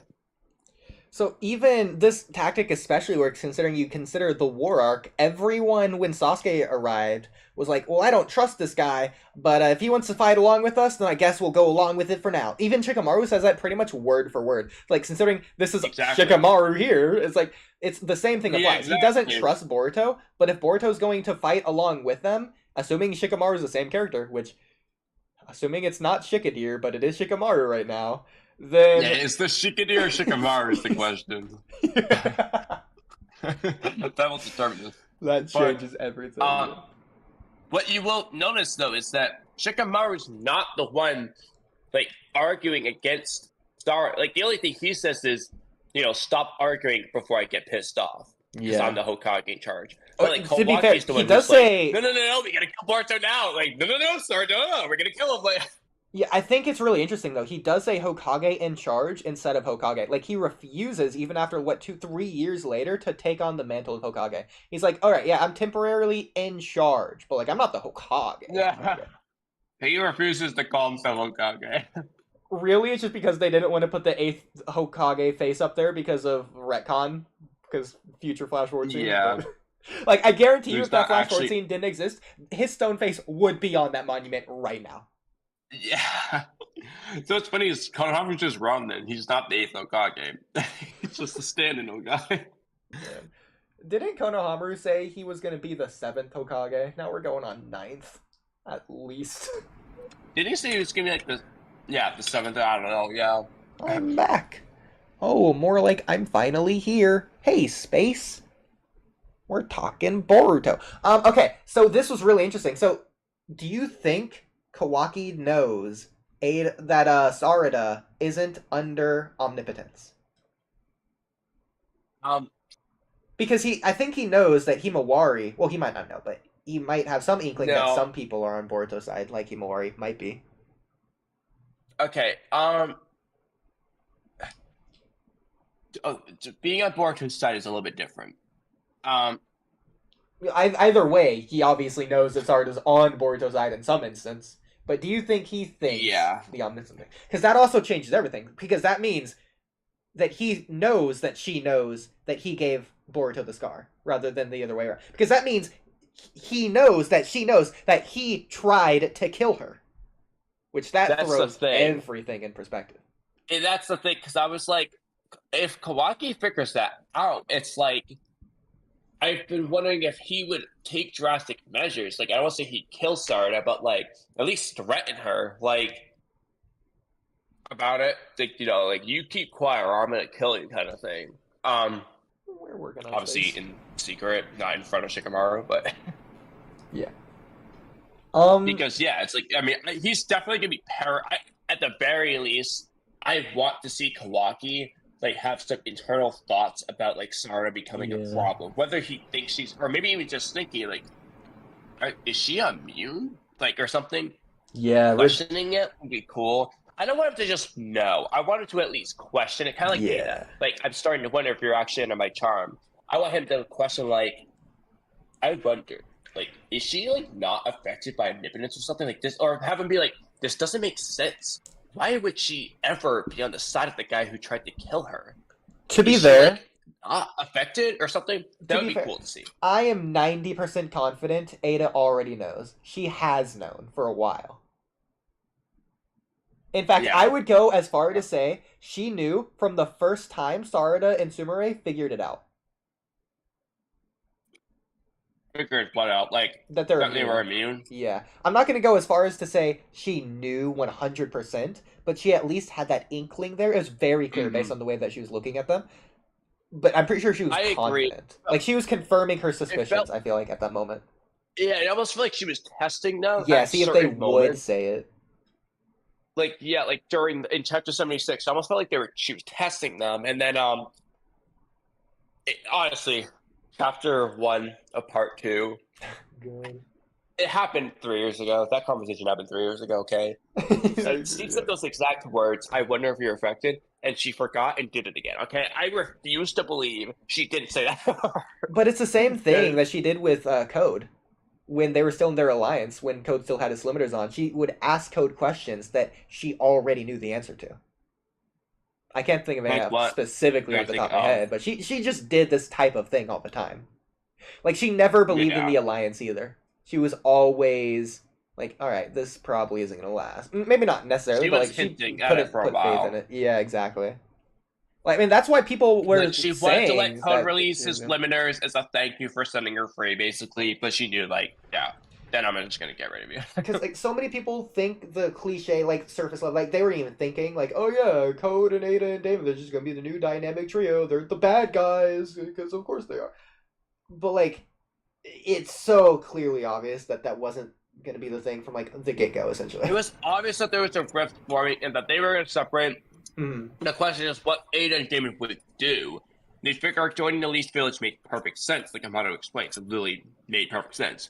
The question is, like, how good versus bad would they be to that point? That's kind of like the gray area that you can't say. But it's like, dude, the Alliance do is first out and crumble. Like, the same way that there's a rift going to form between Ada and Sarada and Sumire, more specifically Ada and Sarada. The foreshadowing's there, dude. She already caught on. The only reason I say less so Sumire is because I think Sumire would actually be a good friend for Ada. Like, on Sarada. Sarada's the worst friend to Ada, dude. She thinks she's annoying. Like, Sumire at least can, like, bond with her. Yeah, for real. Like, Sumire is like Ada. Sarada isn't like Ada. Like, outside of... like if Sarada and Ada were in real life instead of ninjas or omnipotent or shinjutsu or whatever in the Boruto universe, if they were just in real life, they would just not be friends. Like they're just not compatible, personality wise. I mean, like, I would say they can't be because like Sarada and Sumire did it, but like Sarada's not trying. I think it's the bigger, to me at least. Sumire is trying to understand Ada and trying to be her friend. I feel like. So, Yeah. obviously, she's pretending to be effective, but like Sumire, I get the genuine like. I forgot which chapter it was when she's saying like, "Hey," I think chapter 73. So like, well, maybe Ada just wants to date Kawaki because like she wants true love and blah blah blah. She's like the first one to say it. I think Sumire's trying to like understand Ada and like she wants to be her friend basically. Sarada, it feels like she could, but she's not trying to. She's looking at it as like a mission, basically looking at Ada as a bad guy. Exactly. Sumire's looking at Ada as a good guy, Yeah. and I want to do videos on this. I'm not like, going to say a good guy. She's just looking at Ada for who she truly is. Whereas Sarada can't get past the idea that, oh, this is Kara, she's an enemy.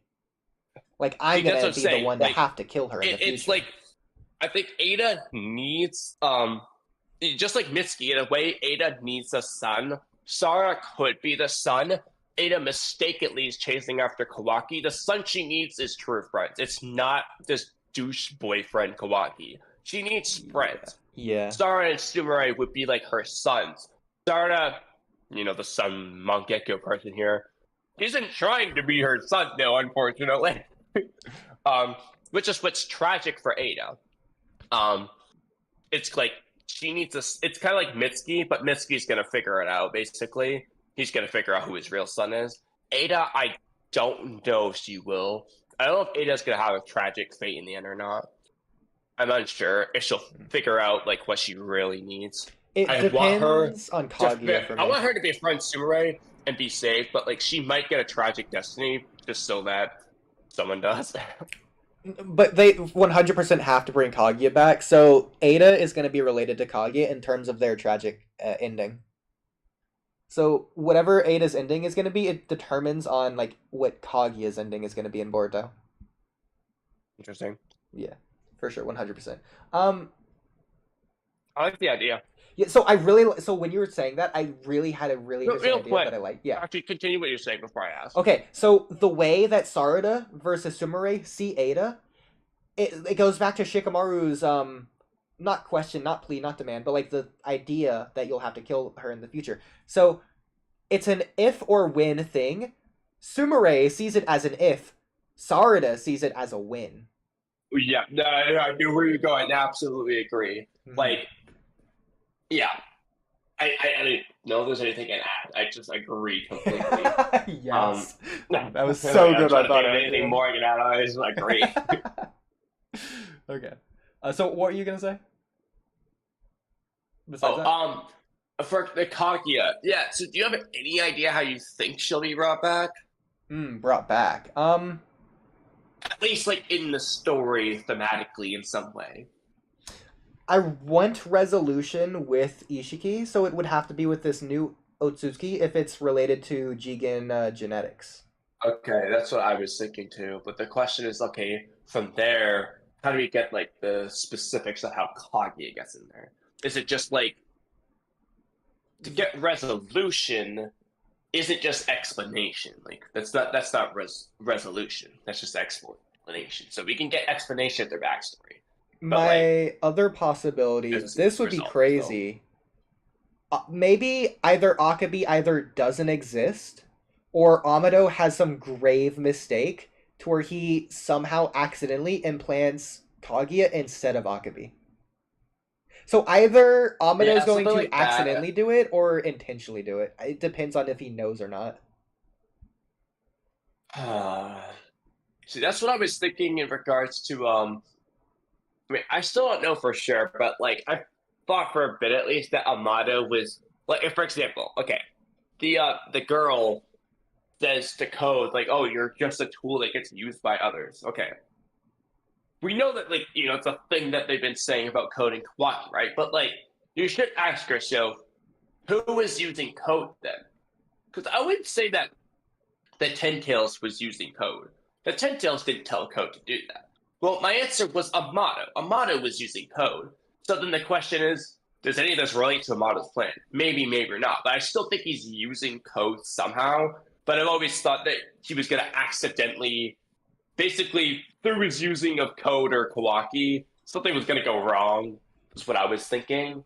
I mean, I'm unsure if, like, he's intentionally going to bring back Kaguya for some reason. Like, why? Well, it's not his daughter. I mean, it could be. It's a possibility. I mean, yeah, it could be like a Shippai is Amato thing where it's Shippai's daughter and Amato's daughter is a Kebi. But, like, he's pretending. Yeah, okay, that's fine. That's not really Amato, but that would be, like, the guy pretending to be Amato in that case. Yeah. That I'd be more okay with in that sense. I don't think old man Amato, like, the human's daughter is Kaguya. Yeah. Well, like, at best, it's like the Jigen situation. If Jigen had a kid and they used that story. I mean, it would make sense that would be the reason that he can implant a karma if he is Otsutsuki. But, there was something I had to go with this. Oh, yeah. I mean, there's just so many things with Amato that we just never got answered in Boruto Part 1 that I think we probably should have. I'm sure they're saving it for later. But, like, for example... Oh, well, yeah, don't need to tell me. Oh, I know. But, like, the two biggest things for me, because I'm not going to be here all day listening off the 1,000 different things. The two biggest things for me is, like, you could say the nervous tick he has, where he, like, whispers into his hand sometimes. Whatever he whispers. We just never got that paid off, I don't think, unless you can think of anything. But we haven't. No, it hasn't been paid. Yeah, exactly. So we've talking to someone. People like me noticed the chapter 55 one, which is the really weird one. Yeah. And then there's the the one in like chapter 61 or 2 or whatever, which Side notices or Side Sumire are like, Side's like, yo, are you listening or do you have earwax or whatever? And Sumire is just watching Amato mutter. But at least it's not just us. Like, other characters notice it too. Mm-hmm. Yeah. That's not payoff. And even then, like, he's saying to, like, Sumire, oh, you really want to learn about this? Are you just stupid or are you really stupid? Or whatever he says, I forget. But, like, it's so... Yeah, he said, you're either really smart or you're really stupid. Yeah. It's, like, so antagonistic in a way that's, like, so... Like, it feels like he could go off at any moment and just do a plan. Like, he doesn't need any of this, it feels like. Yeah, it's like, obviously, Amato has played, like I said, like, you're not going to consider him on the protagonist side, even if he's not, like, really bad. It's, like, it's played out in an antagonistic way, though. You can't argue. Like, it seems bad when he's doing his bit. Like, and it's like, yeah, like you said, like, obviously, we know what his plan was. At first, it's like, it's a private matter. I don't want to talk about it. Okay, it makes sense. That's one of the things I use to predict his plan. But, like, yeah, like you said, like, I mean, what he says is true. Like, yeah, if you had stayed quiet, you could have gathered more intel. But why are you saying it like such a bad guy? Like, you're really smart or really stupid, aren't you? You know, you could have, like, gathered more intel on my previous plan had you not said anything. And then Sumaire's like, well, I just got this feeling, like, and he's like, so you're just stupid. I know, so, like, especially considering he should be playing it low-key, like, he just got accepted in. Like, he should not be doing that at all. Yeah, like, why is he, it's like, that was such a bad guy thing to say. It was really cool, mind you. But, like, it was so, and, like, in the next chapter, it's just, like, she's like, okay, please explain it to me. And then he's just like, yeah, so, like, Kawaki's like a house. Like, oh my god. Whatever. And it's like, but yeah, it's like you said, in some aspects, it feels like it's like, he doesn't really need to wait. Like, he could just enact the next step now, I guess, if he needed to rush. But at the same time, then you have, like, chapter 78, where he's like, wait, Shikamaru! Like, that doesn't look like a guy who's got his shit together. Okay, so that actually wasn't the second thing, because I did say there was two. The first one is that he mutters. The second one I just sort of threw in there right there just then, is that he insults people all the time, apparently. I just couldn't hold myself back from saying that. Okay, so the second thing, there's absolute, like, his plan in the Kara arc, there's no way anyone can believe his plan. So his plan is to get Kashin Koji. Exactly, it doesn't make sense. So he's going to go to Konoha assuming Naruto isn't there, have Kashin Koji kill Ishiki, and like it seems like he plans for Ishiki to kill Kashin Koji, obviously. Like there's no way he expects Kashin Koji to get away, is what it seems like. So he wasn't expecting Naruto to be there. So he knows Kashin Koji is just he knows Ishiki is infinitely stronger. He has 3 days. He knows Ishiki's gonna go straight for Kawaki. He knows that Ishiki knows where Kawaki is. Under no circumstance is he just assuming Konoha, without Naruto, and probably without Sasuke, because he probably hasn't recovered, is probably what he's thinking, could possibly hide Kawaki for 3 days. Yeah. It's not just Naruto. He thinks that like Sasuke's a goner. So no, he's not going to Konoha to seek asylum. Absolutely not. He was planning on Ishiki to capture Kawaki and feed him to the Ten Tails. 1,000,000%. The other thing though is like, or Boruto, so but whatever. This is just really interesting. Yeah. So in the anime especially, Ishiki and Kashin Koji Amado and Kashin Koji are talking, and it's like, thanks to you, we've got a secret weapon. It's not Delta. He tells the Leaf Village about Delta. It was the Karma Seal and Kawaki is the answer to that secret weapon. But that shouldn't be a secret weapon. Like that's like, why is it a secret weapon? The purpose is to revive a Kebi, right? What the fuck's the weapon? It's just weird. And then like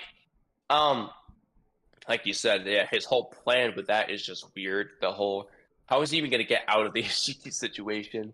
Like, it's not that he was surprised that Naruto and Sasuke were alive, because he was. It was more like a shock of disbelief of, oh, this changes my plan, is what it felt like. Yeah.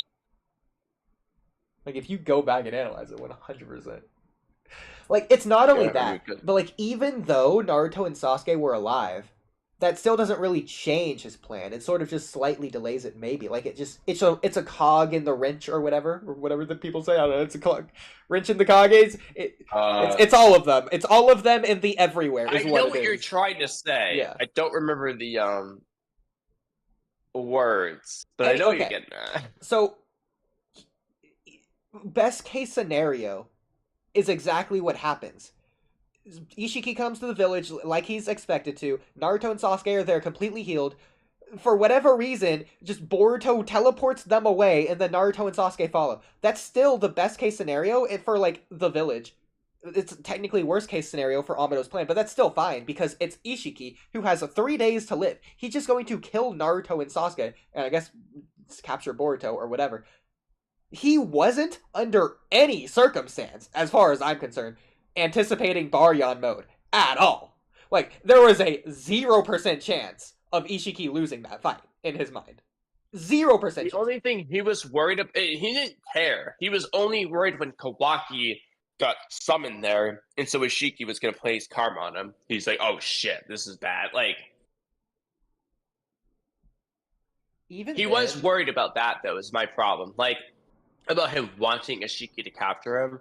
Because, what would be the point of this whole plan then? So, yeah, so the only thing there is, I guess I could see that, but also I don't think that really matters. What I think really matters is whether or not Ishiki lives and actually does think that Amado betrayed him and goes to kill Amado, because then Amado wouldn't be alive to experience his plan, or to do it, obviously. So the thing that really matters is because as long as Ishiki dies first, it doesn't matter if Kawaki has the karma or not, because then there's no Ishiki to stop anyone. Like, if it's just Kawaki, I'm sure at that point in the story, Kawaki would be fine with just dying. Just to put an end to Ishiki. I think he would. Oh yeah, if like Momoshiki wasn't there, yeah. The only problem is, I don't think that's what Amado would want. Even though, like, obviously that'd be good for the world, I don't think that's necessarily what he's going for. Because I think he does want Kawaki for something. I don't know if he wants him for Akabi or for whatever else. Well, here's the thing about it. Okay, the plan he lays out, in my opinion, like I made a video on this a while back, but it doesn't make sense. So yeah. The thing is, like, with the Karma Seal, you place the Karma Seal while you're alive. and then when you die, your soul will transfer to that karma seal. But like, and in the case, okay, if that person's soul is dead and gone, like in the case of Ishiki, and then you give him Kawaki Ishiki's karma seal back, supposedly Ishiki's dead, right? It won't bring back Ishiki's soul. But for some reason, you slither in Akebi's data into that. And then Kawaki puts a karma seal on someone. It's magically going to revive Akebi? That doesn't make sense. First of all, if anything, it should revive Kawaki. It's his karma seal. But even when we go with the data thing, if it's going to revive an Akebi thing, it shouldn't summon Akebi's soul. It should just make an Akebi clone again, because her soul's dead and gone. If it would summon her soul, then why wouldn't it summon Ishiki's soul back to Kawaki again? Under the hypothetical... It's one or the other. Like, you don't get the mix match. Under that hypothetical, he could just summon Ishiki's soul unto any karma. Yeah. That's so weird. Yeah, I didn't think about that. I mean, like, there was other things. I mean, it was like a 15-minute video. Like, just... Yeah. I'm pretty sure I had other things that didn't make sense about it. But the point is, the plan shouldn't work.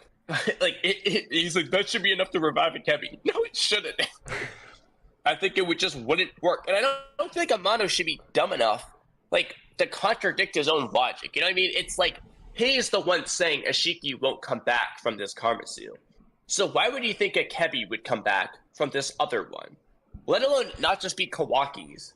So the other idea, which is still flawed, would be that, okay, well, actually, Kawaki's going to turn into Akebi.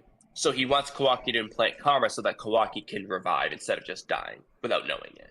The problem, though, is there's still the soul issue of why is it reviving Akebi's soul if it's not going to revive Ishiki? You know, it's still Ishiki's karma, so Kawaki's using Ishiki's powers and shit. So, like, it's weird. Actually, thinking about it, Ishiki is the one that revived in Jigen. It's not like Jigen chose to revive Ishiki.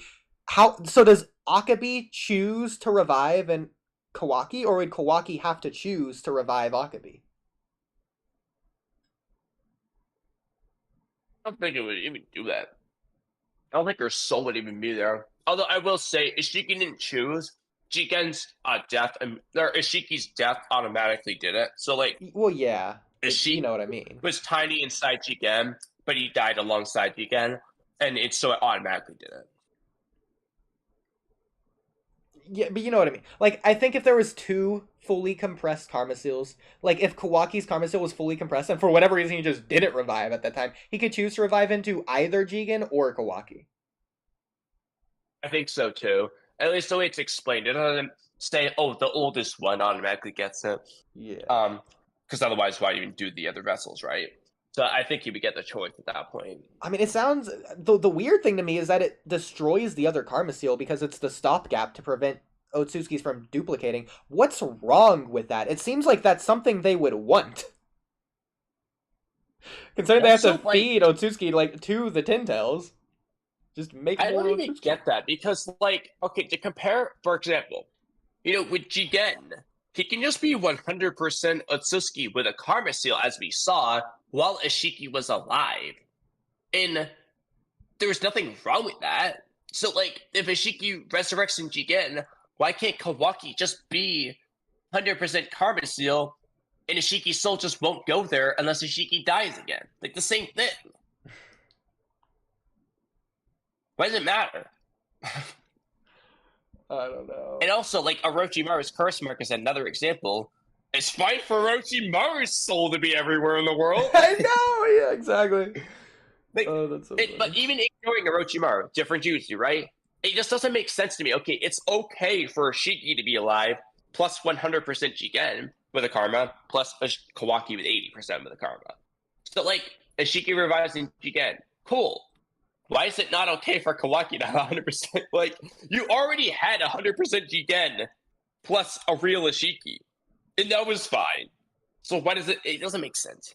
You said something really interesting, that you think Kawaki, for Amado's plan, would implant his karma on someone else. I didn't even consider that, considering that's what he told Boruto to do at the beginning of the Code Arc. that was literally his idea, and Boruto didn't want to do it. Now, by the way, I do think Boruto would absolutely be willing to do it at this point, but it would depend on who. Fuck out, like... Yeah. But I didn't even consider, like, the way it's worded, it sounds like Kawaki would be willing to do the plan at the sacrifice of himself. His main concern is whether or not it would just make a new Otsutsuki, or if Akabe would actually be human. Yeah, but it seems like he would... I don't know why. Again, it could just be your idea, and then I'm just thinking about it wrong. It just seems like he's willing to let his life go away to revive Akabe through the Karma Seal. Well, I mean, the way I was saying it is like, okay, reviving Akabe wouldn't throw away Kawaki's life. One of the possibilities would be that, well, if Kawaki doesn't implant karma, he'll get taken over by Akabe. And so that's why Amado wants him to implant karma, so that Kawaki can resurrect too. But he's just not saying that. Still runs into the soul problems, they said. But that would be like an explanation for that. Well, like, that's a good why point. It's Kawaki's karma. But here's another thing I thought was interesting. Yeah. Actually, say what you're gonna say first. Oh, I was gonna say it could be like what Momoshiki describes to Boruto, considering he can't revive in Boruto anymore, to where he's just gonna permanently take over Boruto. It's essentially gonna be the same thing, but Boruto's still gonna be in there and see everything he's gonna do forever, and he's just gonna suffer tormented inside his own mind. Yeah. But in this case, I don't think Akabe would be like torturing Kawaki or whatever. Kawaki would just be chilling. Yeah. I mean, I could see it doing it, but at the same time, why do you care? But yeah. What's interesting though is Kawaki Yasumoto, like, you know, you promise like that she won't just turn into some Itsuki. Amado never answered the question.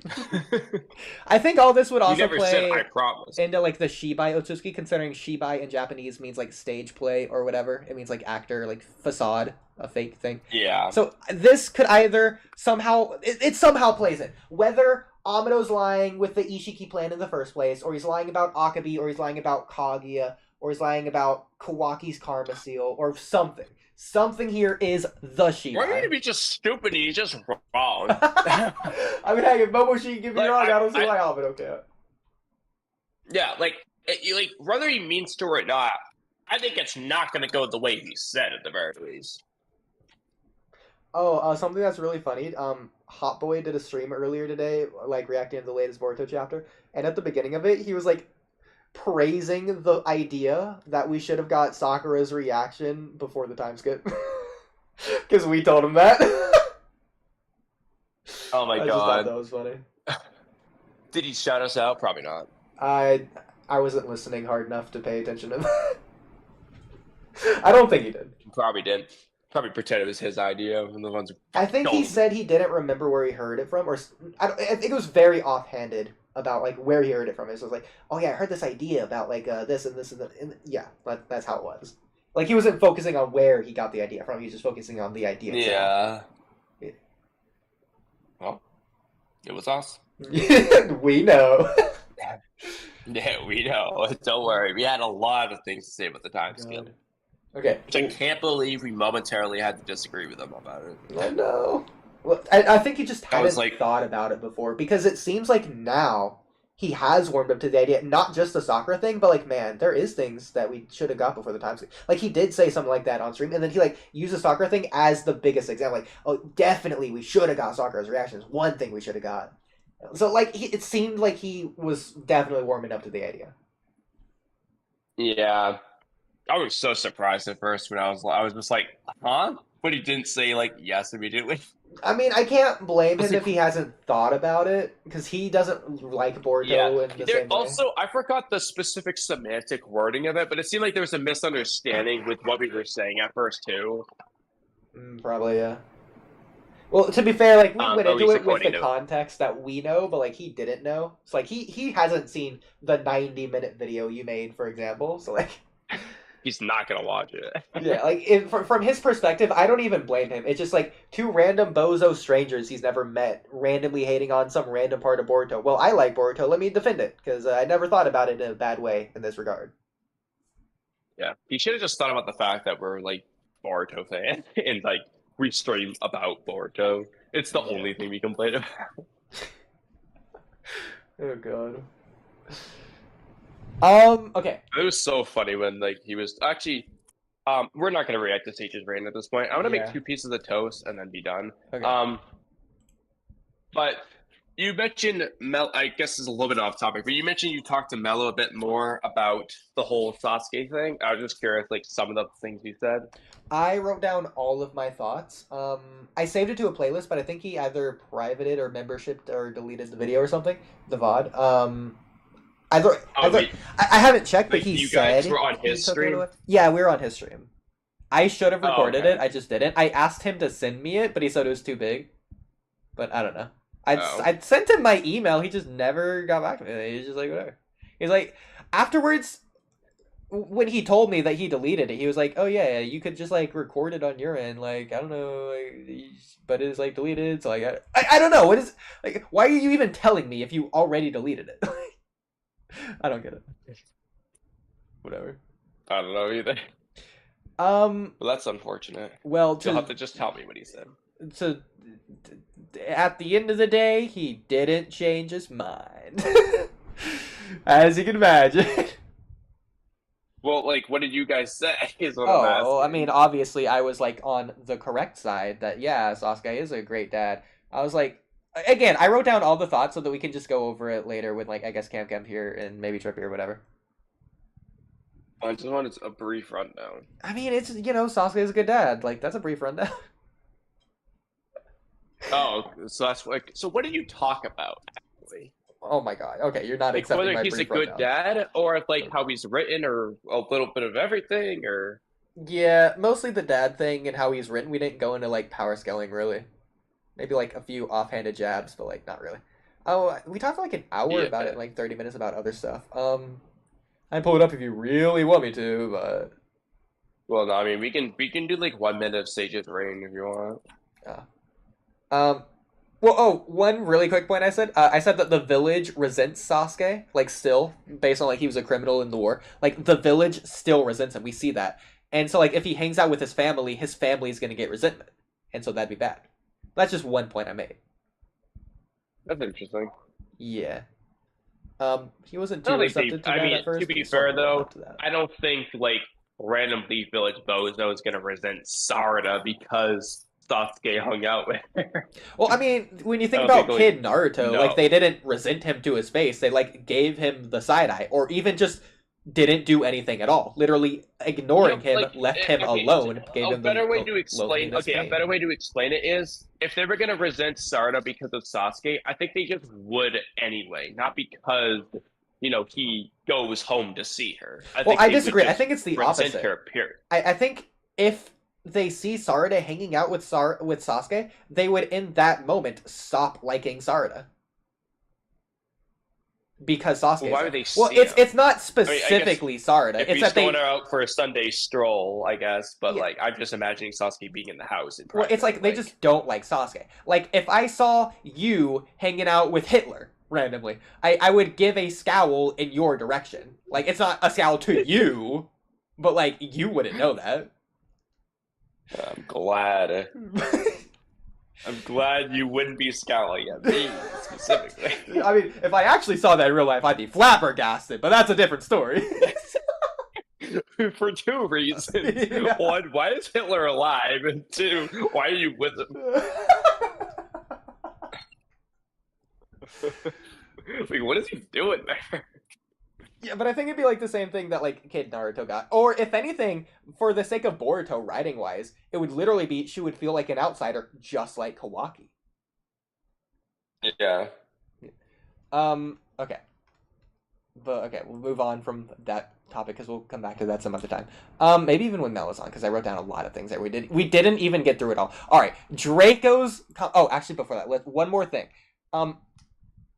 So with the Sarada Kawaki scene in this latest chapter, this is the last thing on this latest chapter.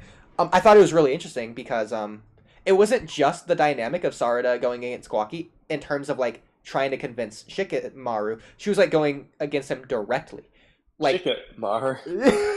I had to. So, well, the two things that stood out You were to stuck me. in between Shikamaru and Shika, dear. Don't Yeah. get me. I don't get it twisted. I know. The two things that stood out to me with specifically the dialogue between Sarada and Kawaki was when Kawaki is saying, "Oh, Boruto's an Otsutsuki. I'm going to use this Otsutsuki power to kill all Otsutsuki." Sarada says, "Well, aren't you Otsutsuki too?" That's one thing right there, directly going against him, implying like, "Oh, you should just die," essentially. Or like at least trying to point out the contradiction or flaw or hypocrite in his plan. Oh no, he doesn't say he's different. He's like saying, "Oh, it's different." I think it's different. Not that I'm different. That he's using the power to kill the Otsutsuki. But he actually reveals the same thing he says to Naruto at the end, that it's not for you to decide, but I'd be okay with having myself come to an end after this is all done. I think that's very interesting. He'd say something so, in my opinion, vulnerable to Sarada. He's revealing he would be okay. Like, he will repent for his sins at the end of this. He's just coming right on out and saying it to Sarada. Yeah, exactly. He's saying, yeah, you can kill me later. But this is what Kawaki said, though, about the other thing. So she says, aren't you, what are you saying? You're the same. And he says, it's something that I don't have to say, but I'm an Atsuki that kills them. You see, my power only exists to kill them, at least in OP Scans language. OP Scans OP Scans is just another language. It is, yeah. A third language. I was shocked. It's not English and it's not though. Japanese. It's OP Scans. Like, it feels like with last chapter and with this chapter, it almost feels like he's frustrated with Omnipotent. Like, yes, he'll take advantage of it, but he doesn't like it. Like, he does feel bad about it. And he's showing that to Sarada, I think, here.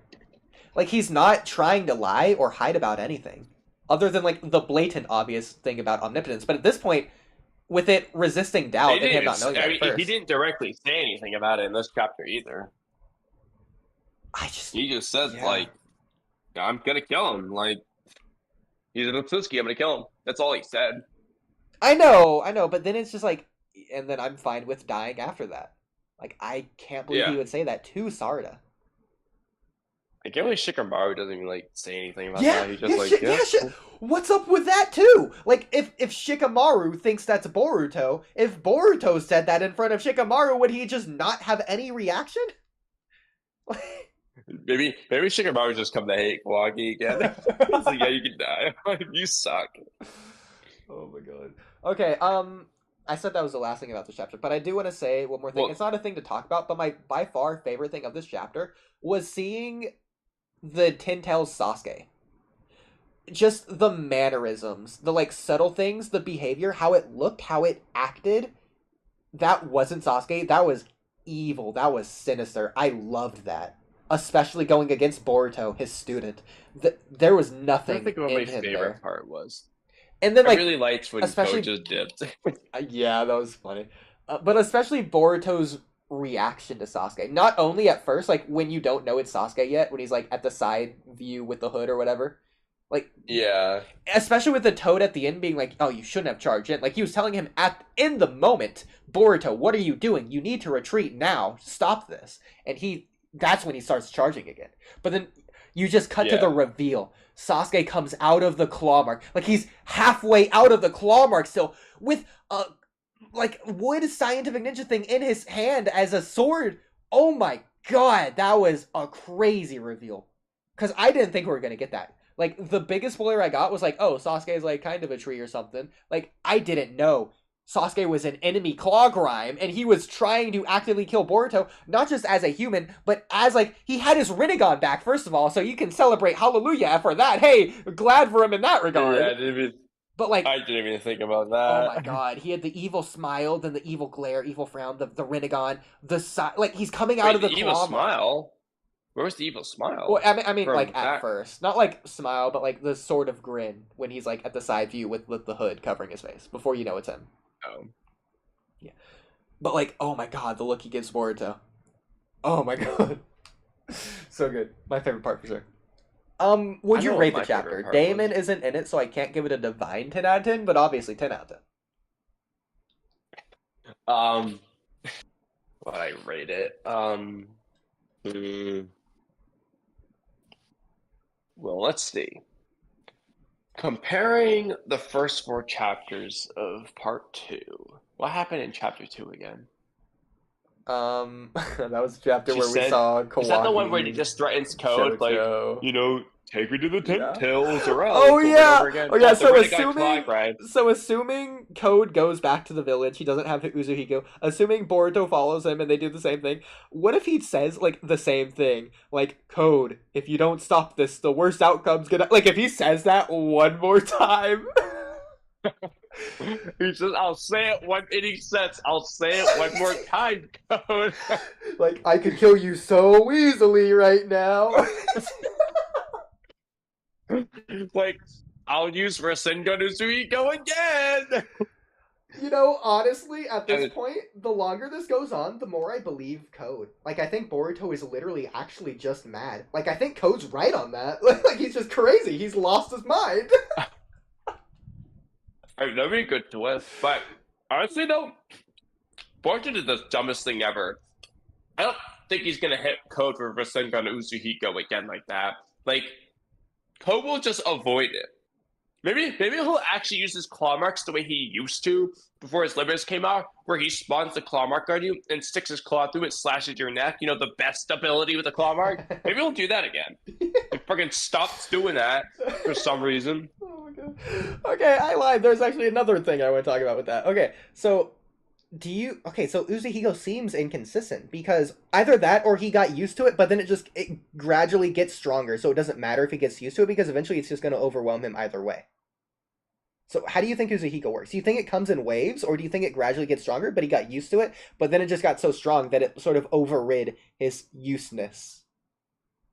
If that makes sense. No, dude. Like, because I was wondering if you could just get used to it. Like the whole first half of this chapter, he seemed like completely fine almost. Not really, but like, you know. That's the thing.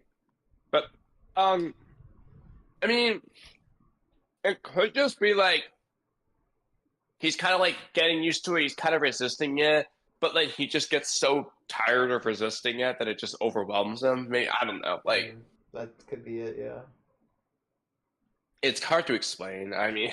I think the dumbest thing he did this chapter, after knowing what Uzuhiko is, he just stumbles up to the Tintails thing, just non-afraid that he's gonna fall in. Like, he could so easily just fall in its mouth, just because he just tips over. He's all tipsy. What is he doing? He just walks right up to it. Right up to the edge. He just falls. Yeah, imagine that's how he gets bitten by the tentacle. He just falls. I thought they were setting up some crazy dumb irony to where they're making him the stupidest character ever.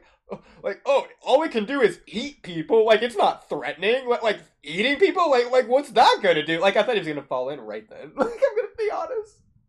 Like, he's like leaning over, looking at it. That would have been really funny.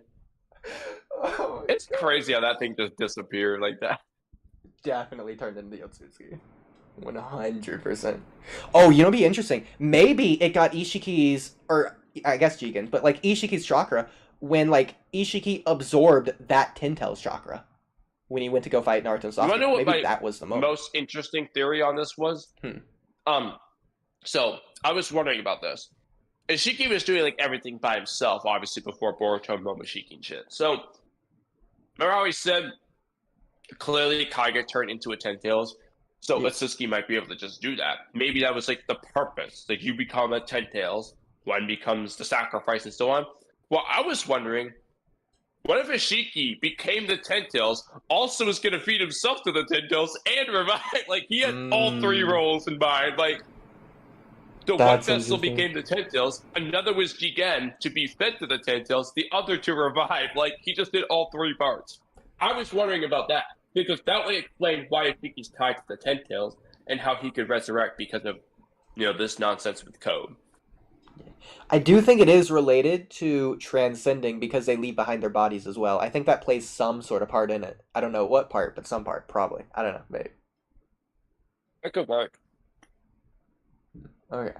An alternative would be like, if it just takes, like, you know, merge a divine tree with an Atsuki body or some shit, and so he merges Shibai's remains with, you know, a divine tree or something. But the thing is, it was juvenile. So that's why I was wondering, well, this is the funniest one. What if Ishiki's legs, you know the theory that Kage fed Ishiki's legs to the Ten-Tails? No, one of Ishiki's legs created that 10 tails. That's why it's juvenile. That's interesting. Dude, I don't even like the word juvenile. Everyone else in the world apparently associates it with young. I associate it with, like, bad. Like, it's evil. Like, it misbehaves. Like, it... Really? Yeah, like, it goes against their parents. Or that's what I think of a juvenile. Like Jigen is like the father, which makes sense with like the father-son juvenile dynamic. detention center, juvenile delinquent. I think it's really probably, those last words that are making you. I get why there's a connotation to you though. Yeah. Like I'm probably just being dumb with that if I'm being honest, but that's just how it does just mean young. It's because you hear a juvenile delinquent or a juvenile detention center. Yeah. And that's why you're associating. I'm pretty sure that's why. Okay. It makes sense. Because I initially knew immediately like why you said that, so it makes sense. Okay. Okay, so you said that Boruto has to hit code again with Uzuhiko to activate it. Based on my quantum entanglement, that wouldn't be the case. So you think he does have to hit him again?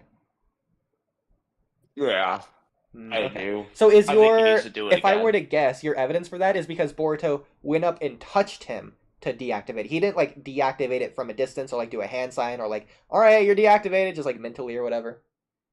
Yeah, he did exactly what I thought he would have to do to deactivate it. Like I said, the specifics of what he's doing, I don't know, but I think he either absorbed it or just released the spinning chakra from code. That's how he releases it. And so because it's released from code, he'll have to put it back inside code, which will require him to touch him again. Okay.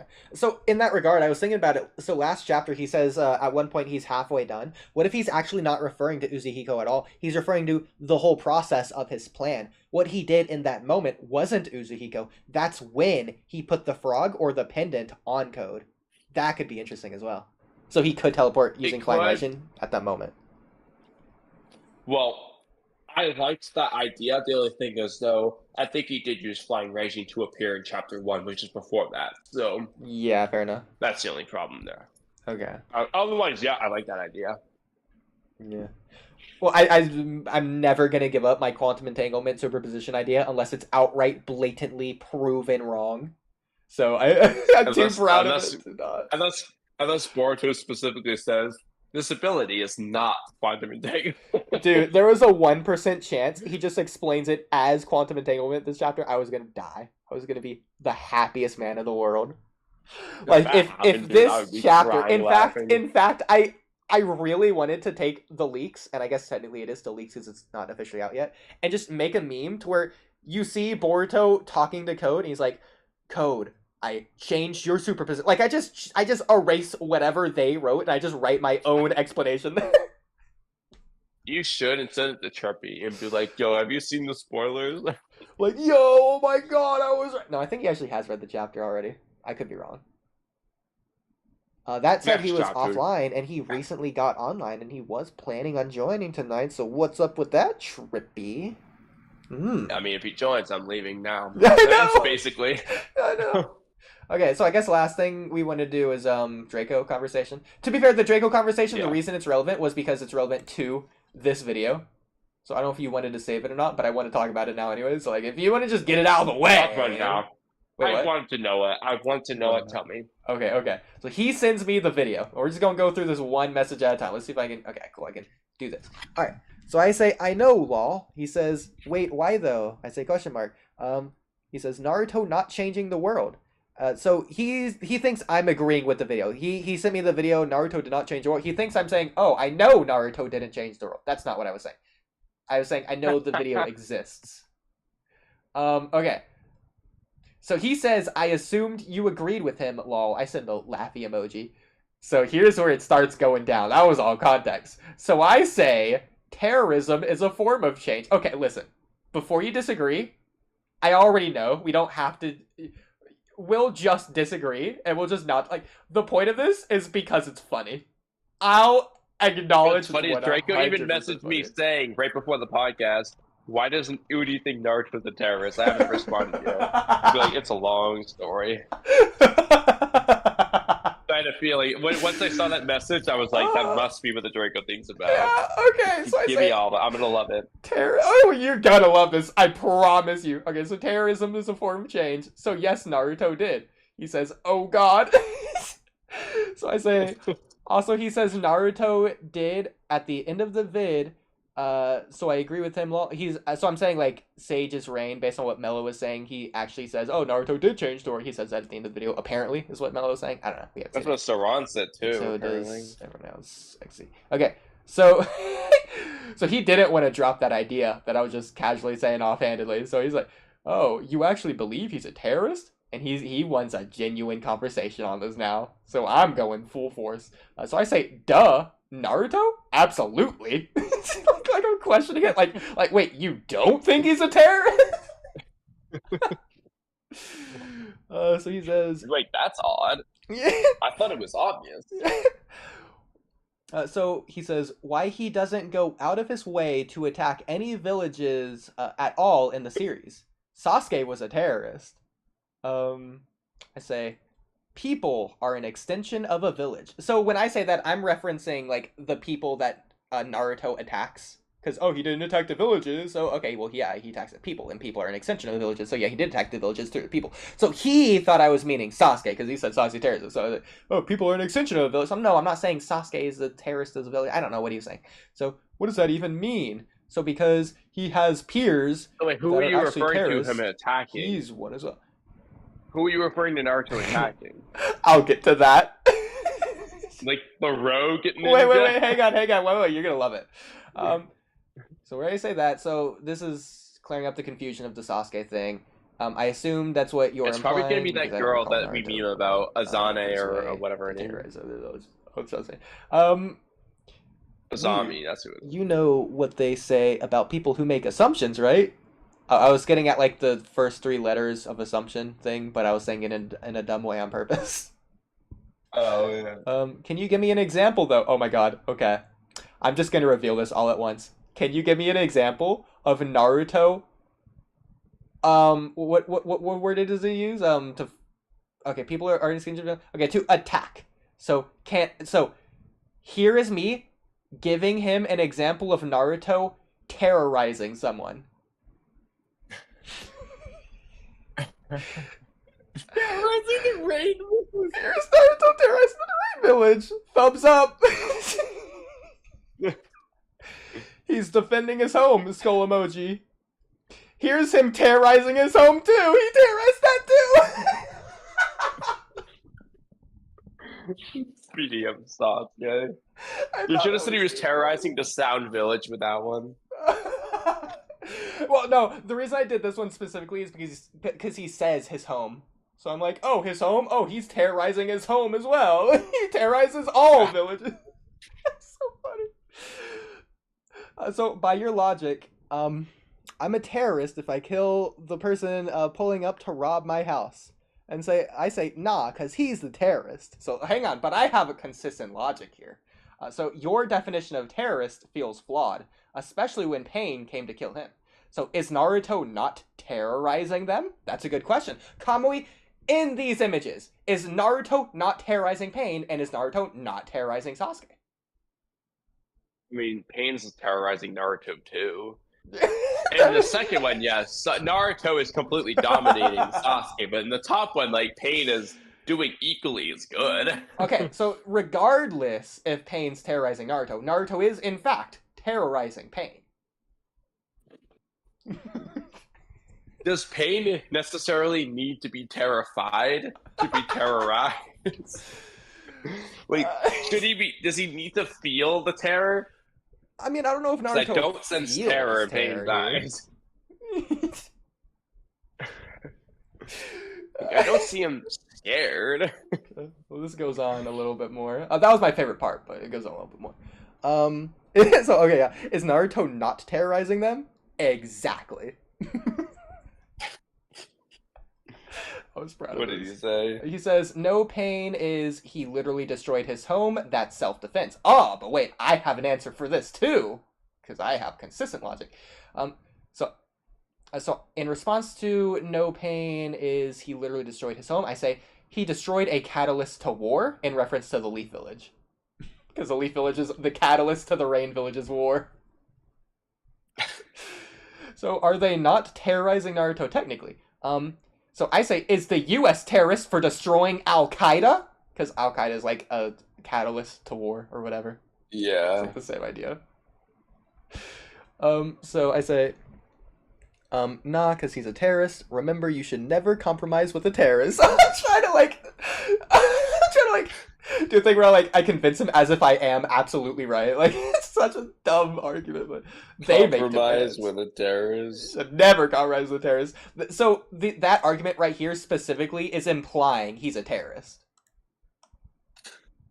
Like, that's the default assumption with that argument. So, like, if you argue against this, you're not saying he isn't a terrorist. You're saying you should compromise with terrorists. So you should compromise with Naruto, who is a terrorist, if you disagree with this.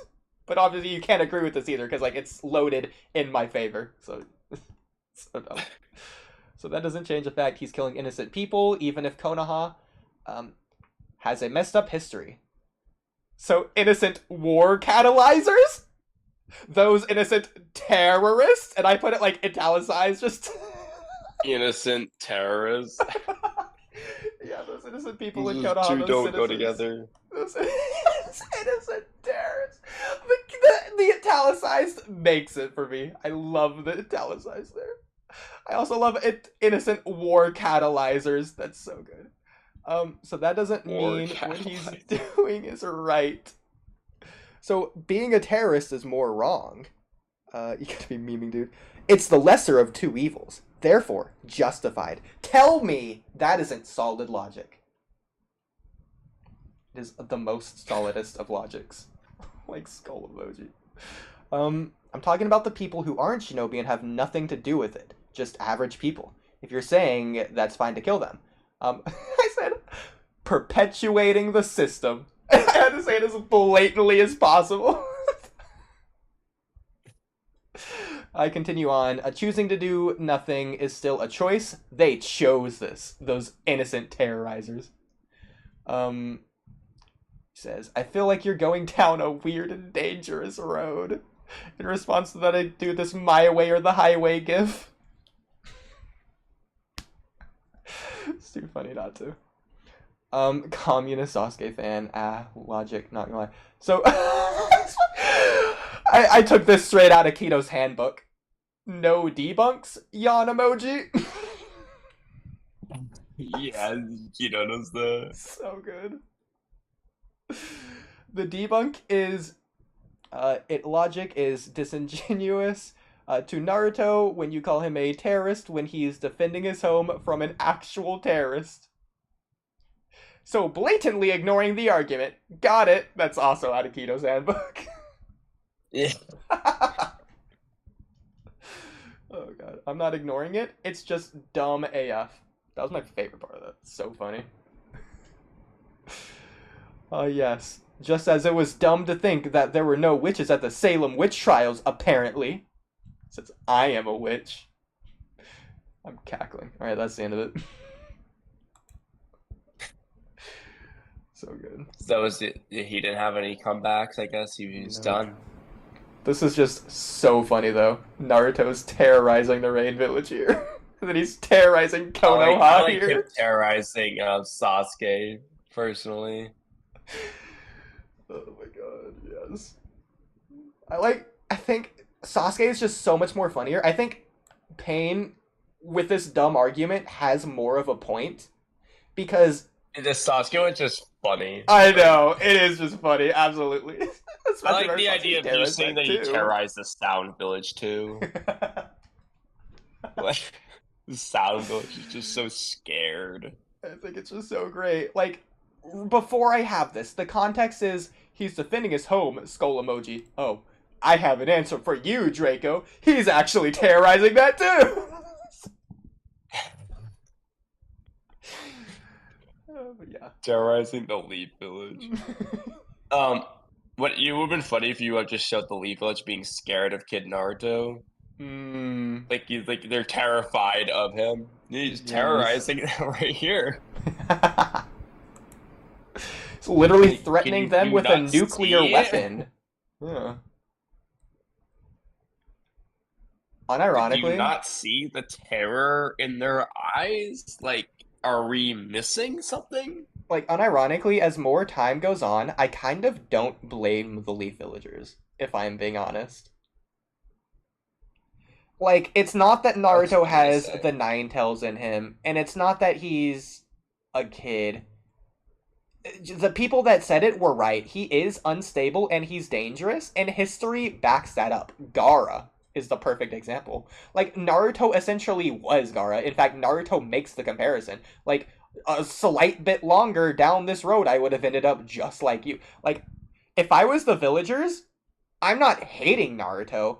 I mean, I might, considering technically he's the reason that, like, the village is dead, and, like, he's the big risk to the village in my life, but, like, the point is that he's dangerous. I'm staying away from him. Like, I'm not befriending him, because that's, like, just a not smart thing to do.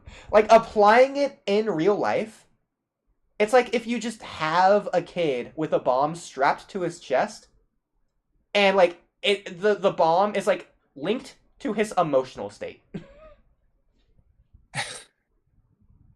Like, I'm just not hanging out with that kid. I'm sorry. In fairness, you could befriend him so that he doesn't want to kill you, I guess is the point. I mean, yeah, like, he's cool and all, but I don't know that unless I befriend him, which I'm not doing in this guy. Is like, like, again, I hate to say that because I'm the bad guy here. But what if befriending him is what keeps him from attacking you? Bro, I'm freaking evacuating the village. I'm sorry. I'm not saying. I'm not staying. Like, there's no way. Give him the Badonzo. Lock him up. I'm sorry. I'll just be evil in this case. I'm okay with that.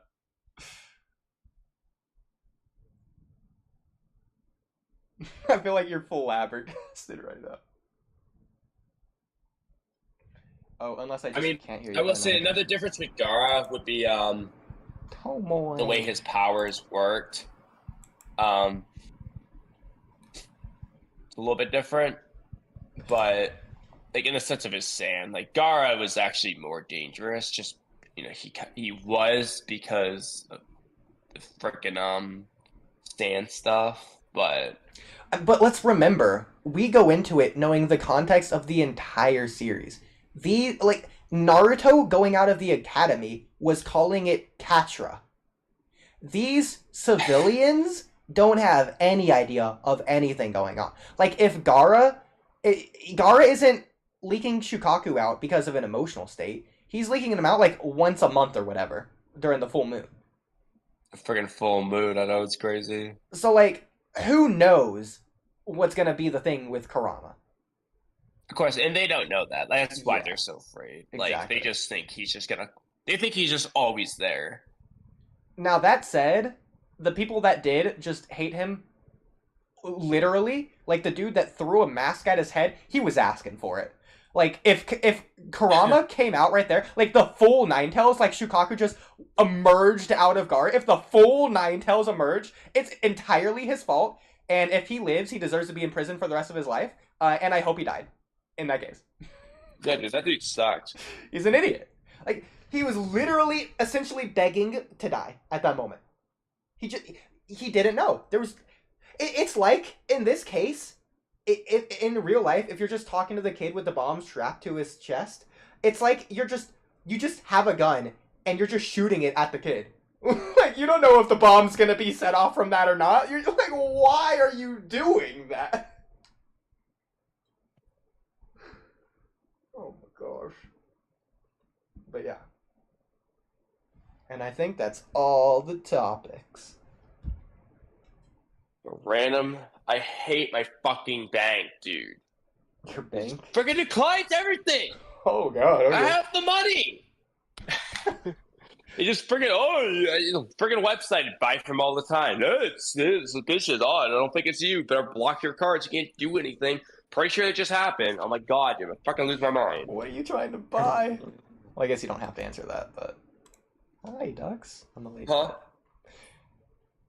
Well, since you're clearly upset right now, I think I have something to cool off your head in stream. Since we're not doing the Sage's Rain reaction, I found this earlier today about like a 1.5 minute video or something. Very short. Attack on Titan's final arc, but it's just SpongeBob. And the thumbnail. I thought we just had to. Like, we just have to, I feel like right? we're gonna react for like an hour though. I do need to go No, to bed. because it's I'm finishing all only my food. a minute and 20 seconds. If you don't want to, we don't have to. It's oh my I mean, god, Kamui. Look, To be fair, Oodie. look at the first thing. We listen. The perfect title card. Come on. I agree, Come but on. like, I'm already going to bed 2 hours later than I planned for the third night in a row. But aren't you like on your phone? Like this isn't like an analysis video. Like this is just like the meme thing. Like remember when it was the Attack on Titan opening, but with realistic sounds? Like we pretty much just played it. I want to brush my teeth though. You can brush your teeth while watching it. There you go. Perfect. The electric toothbrush, it like rattles against my teeth so loud I can't hear things. Put on your ear pods. I don't care. Whatever. Just wait. Like literally. You know what? I just won't pause it. How about that? I promise I won't pause it. Okay. Okay. Fine. Okay, let's do this. Yes, 2,000 years later. I love it. Oh, also, I lied. I'm pausing it because I'm putting on the filter because it's SpongeBob and copyright. Okay, cool. Just to get that out the way. Right. I'm also gonna make it quieter. Okay.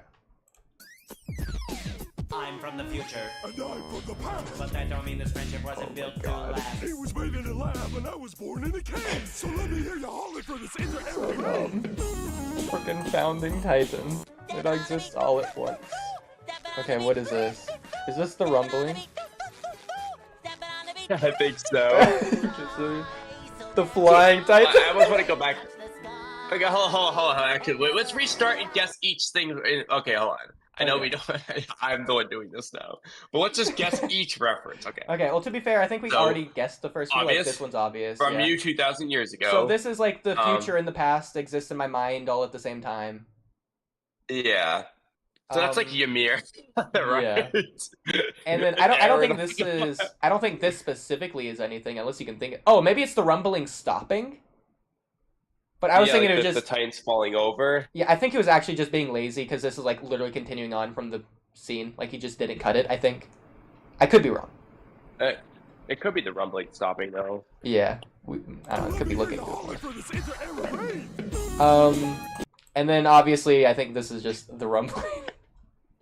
That's Yeah. funny. Or it could be specifically Aaron's rumbling because they say it's on a beach. Yeah. The point is that he's stepping on things though. Yeah. And then Flying Titan, of course. Yeah. That's so funny. That's Falco. So do you want me to pause it like immediately at the next thing, or like give it a second? Okay, wait, I can pause it immediately. Okay, what is this? Wormy. Well, I was is- thinking the jellyfish or Oh, that would be I know. Yeah, the thingy. Paragelinia Bobalina guy. Yeah, the parasite thing. Yeah. That's either the worm or probably the worm. Yeah. Specifically, Yeah. I guess since they're celebrating it, it's like Aaron trying to get back together with it, or I guess the worm trying to get back to Aaron because Aaron didn't really go after it. So Aaron and Zeke. Only. Yeah.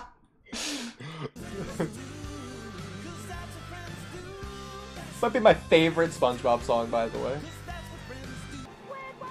Oh, if we gotta do a tier list ranking SpongeBob songs, let me write it down. Okay. Okay, the next one's Squidward fat eating all the Krabby Patties. What is this? At the end he explodes. Okay, so it's probably Armin's transformation. Also, the fact that he like delays it at first because he doesn't want to do it. He like yelling at him.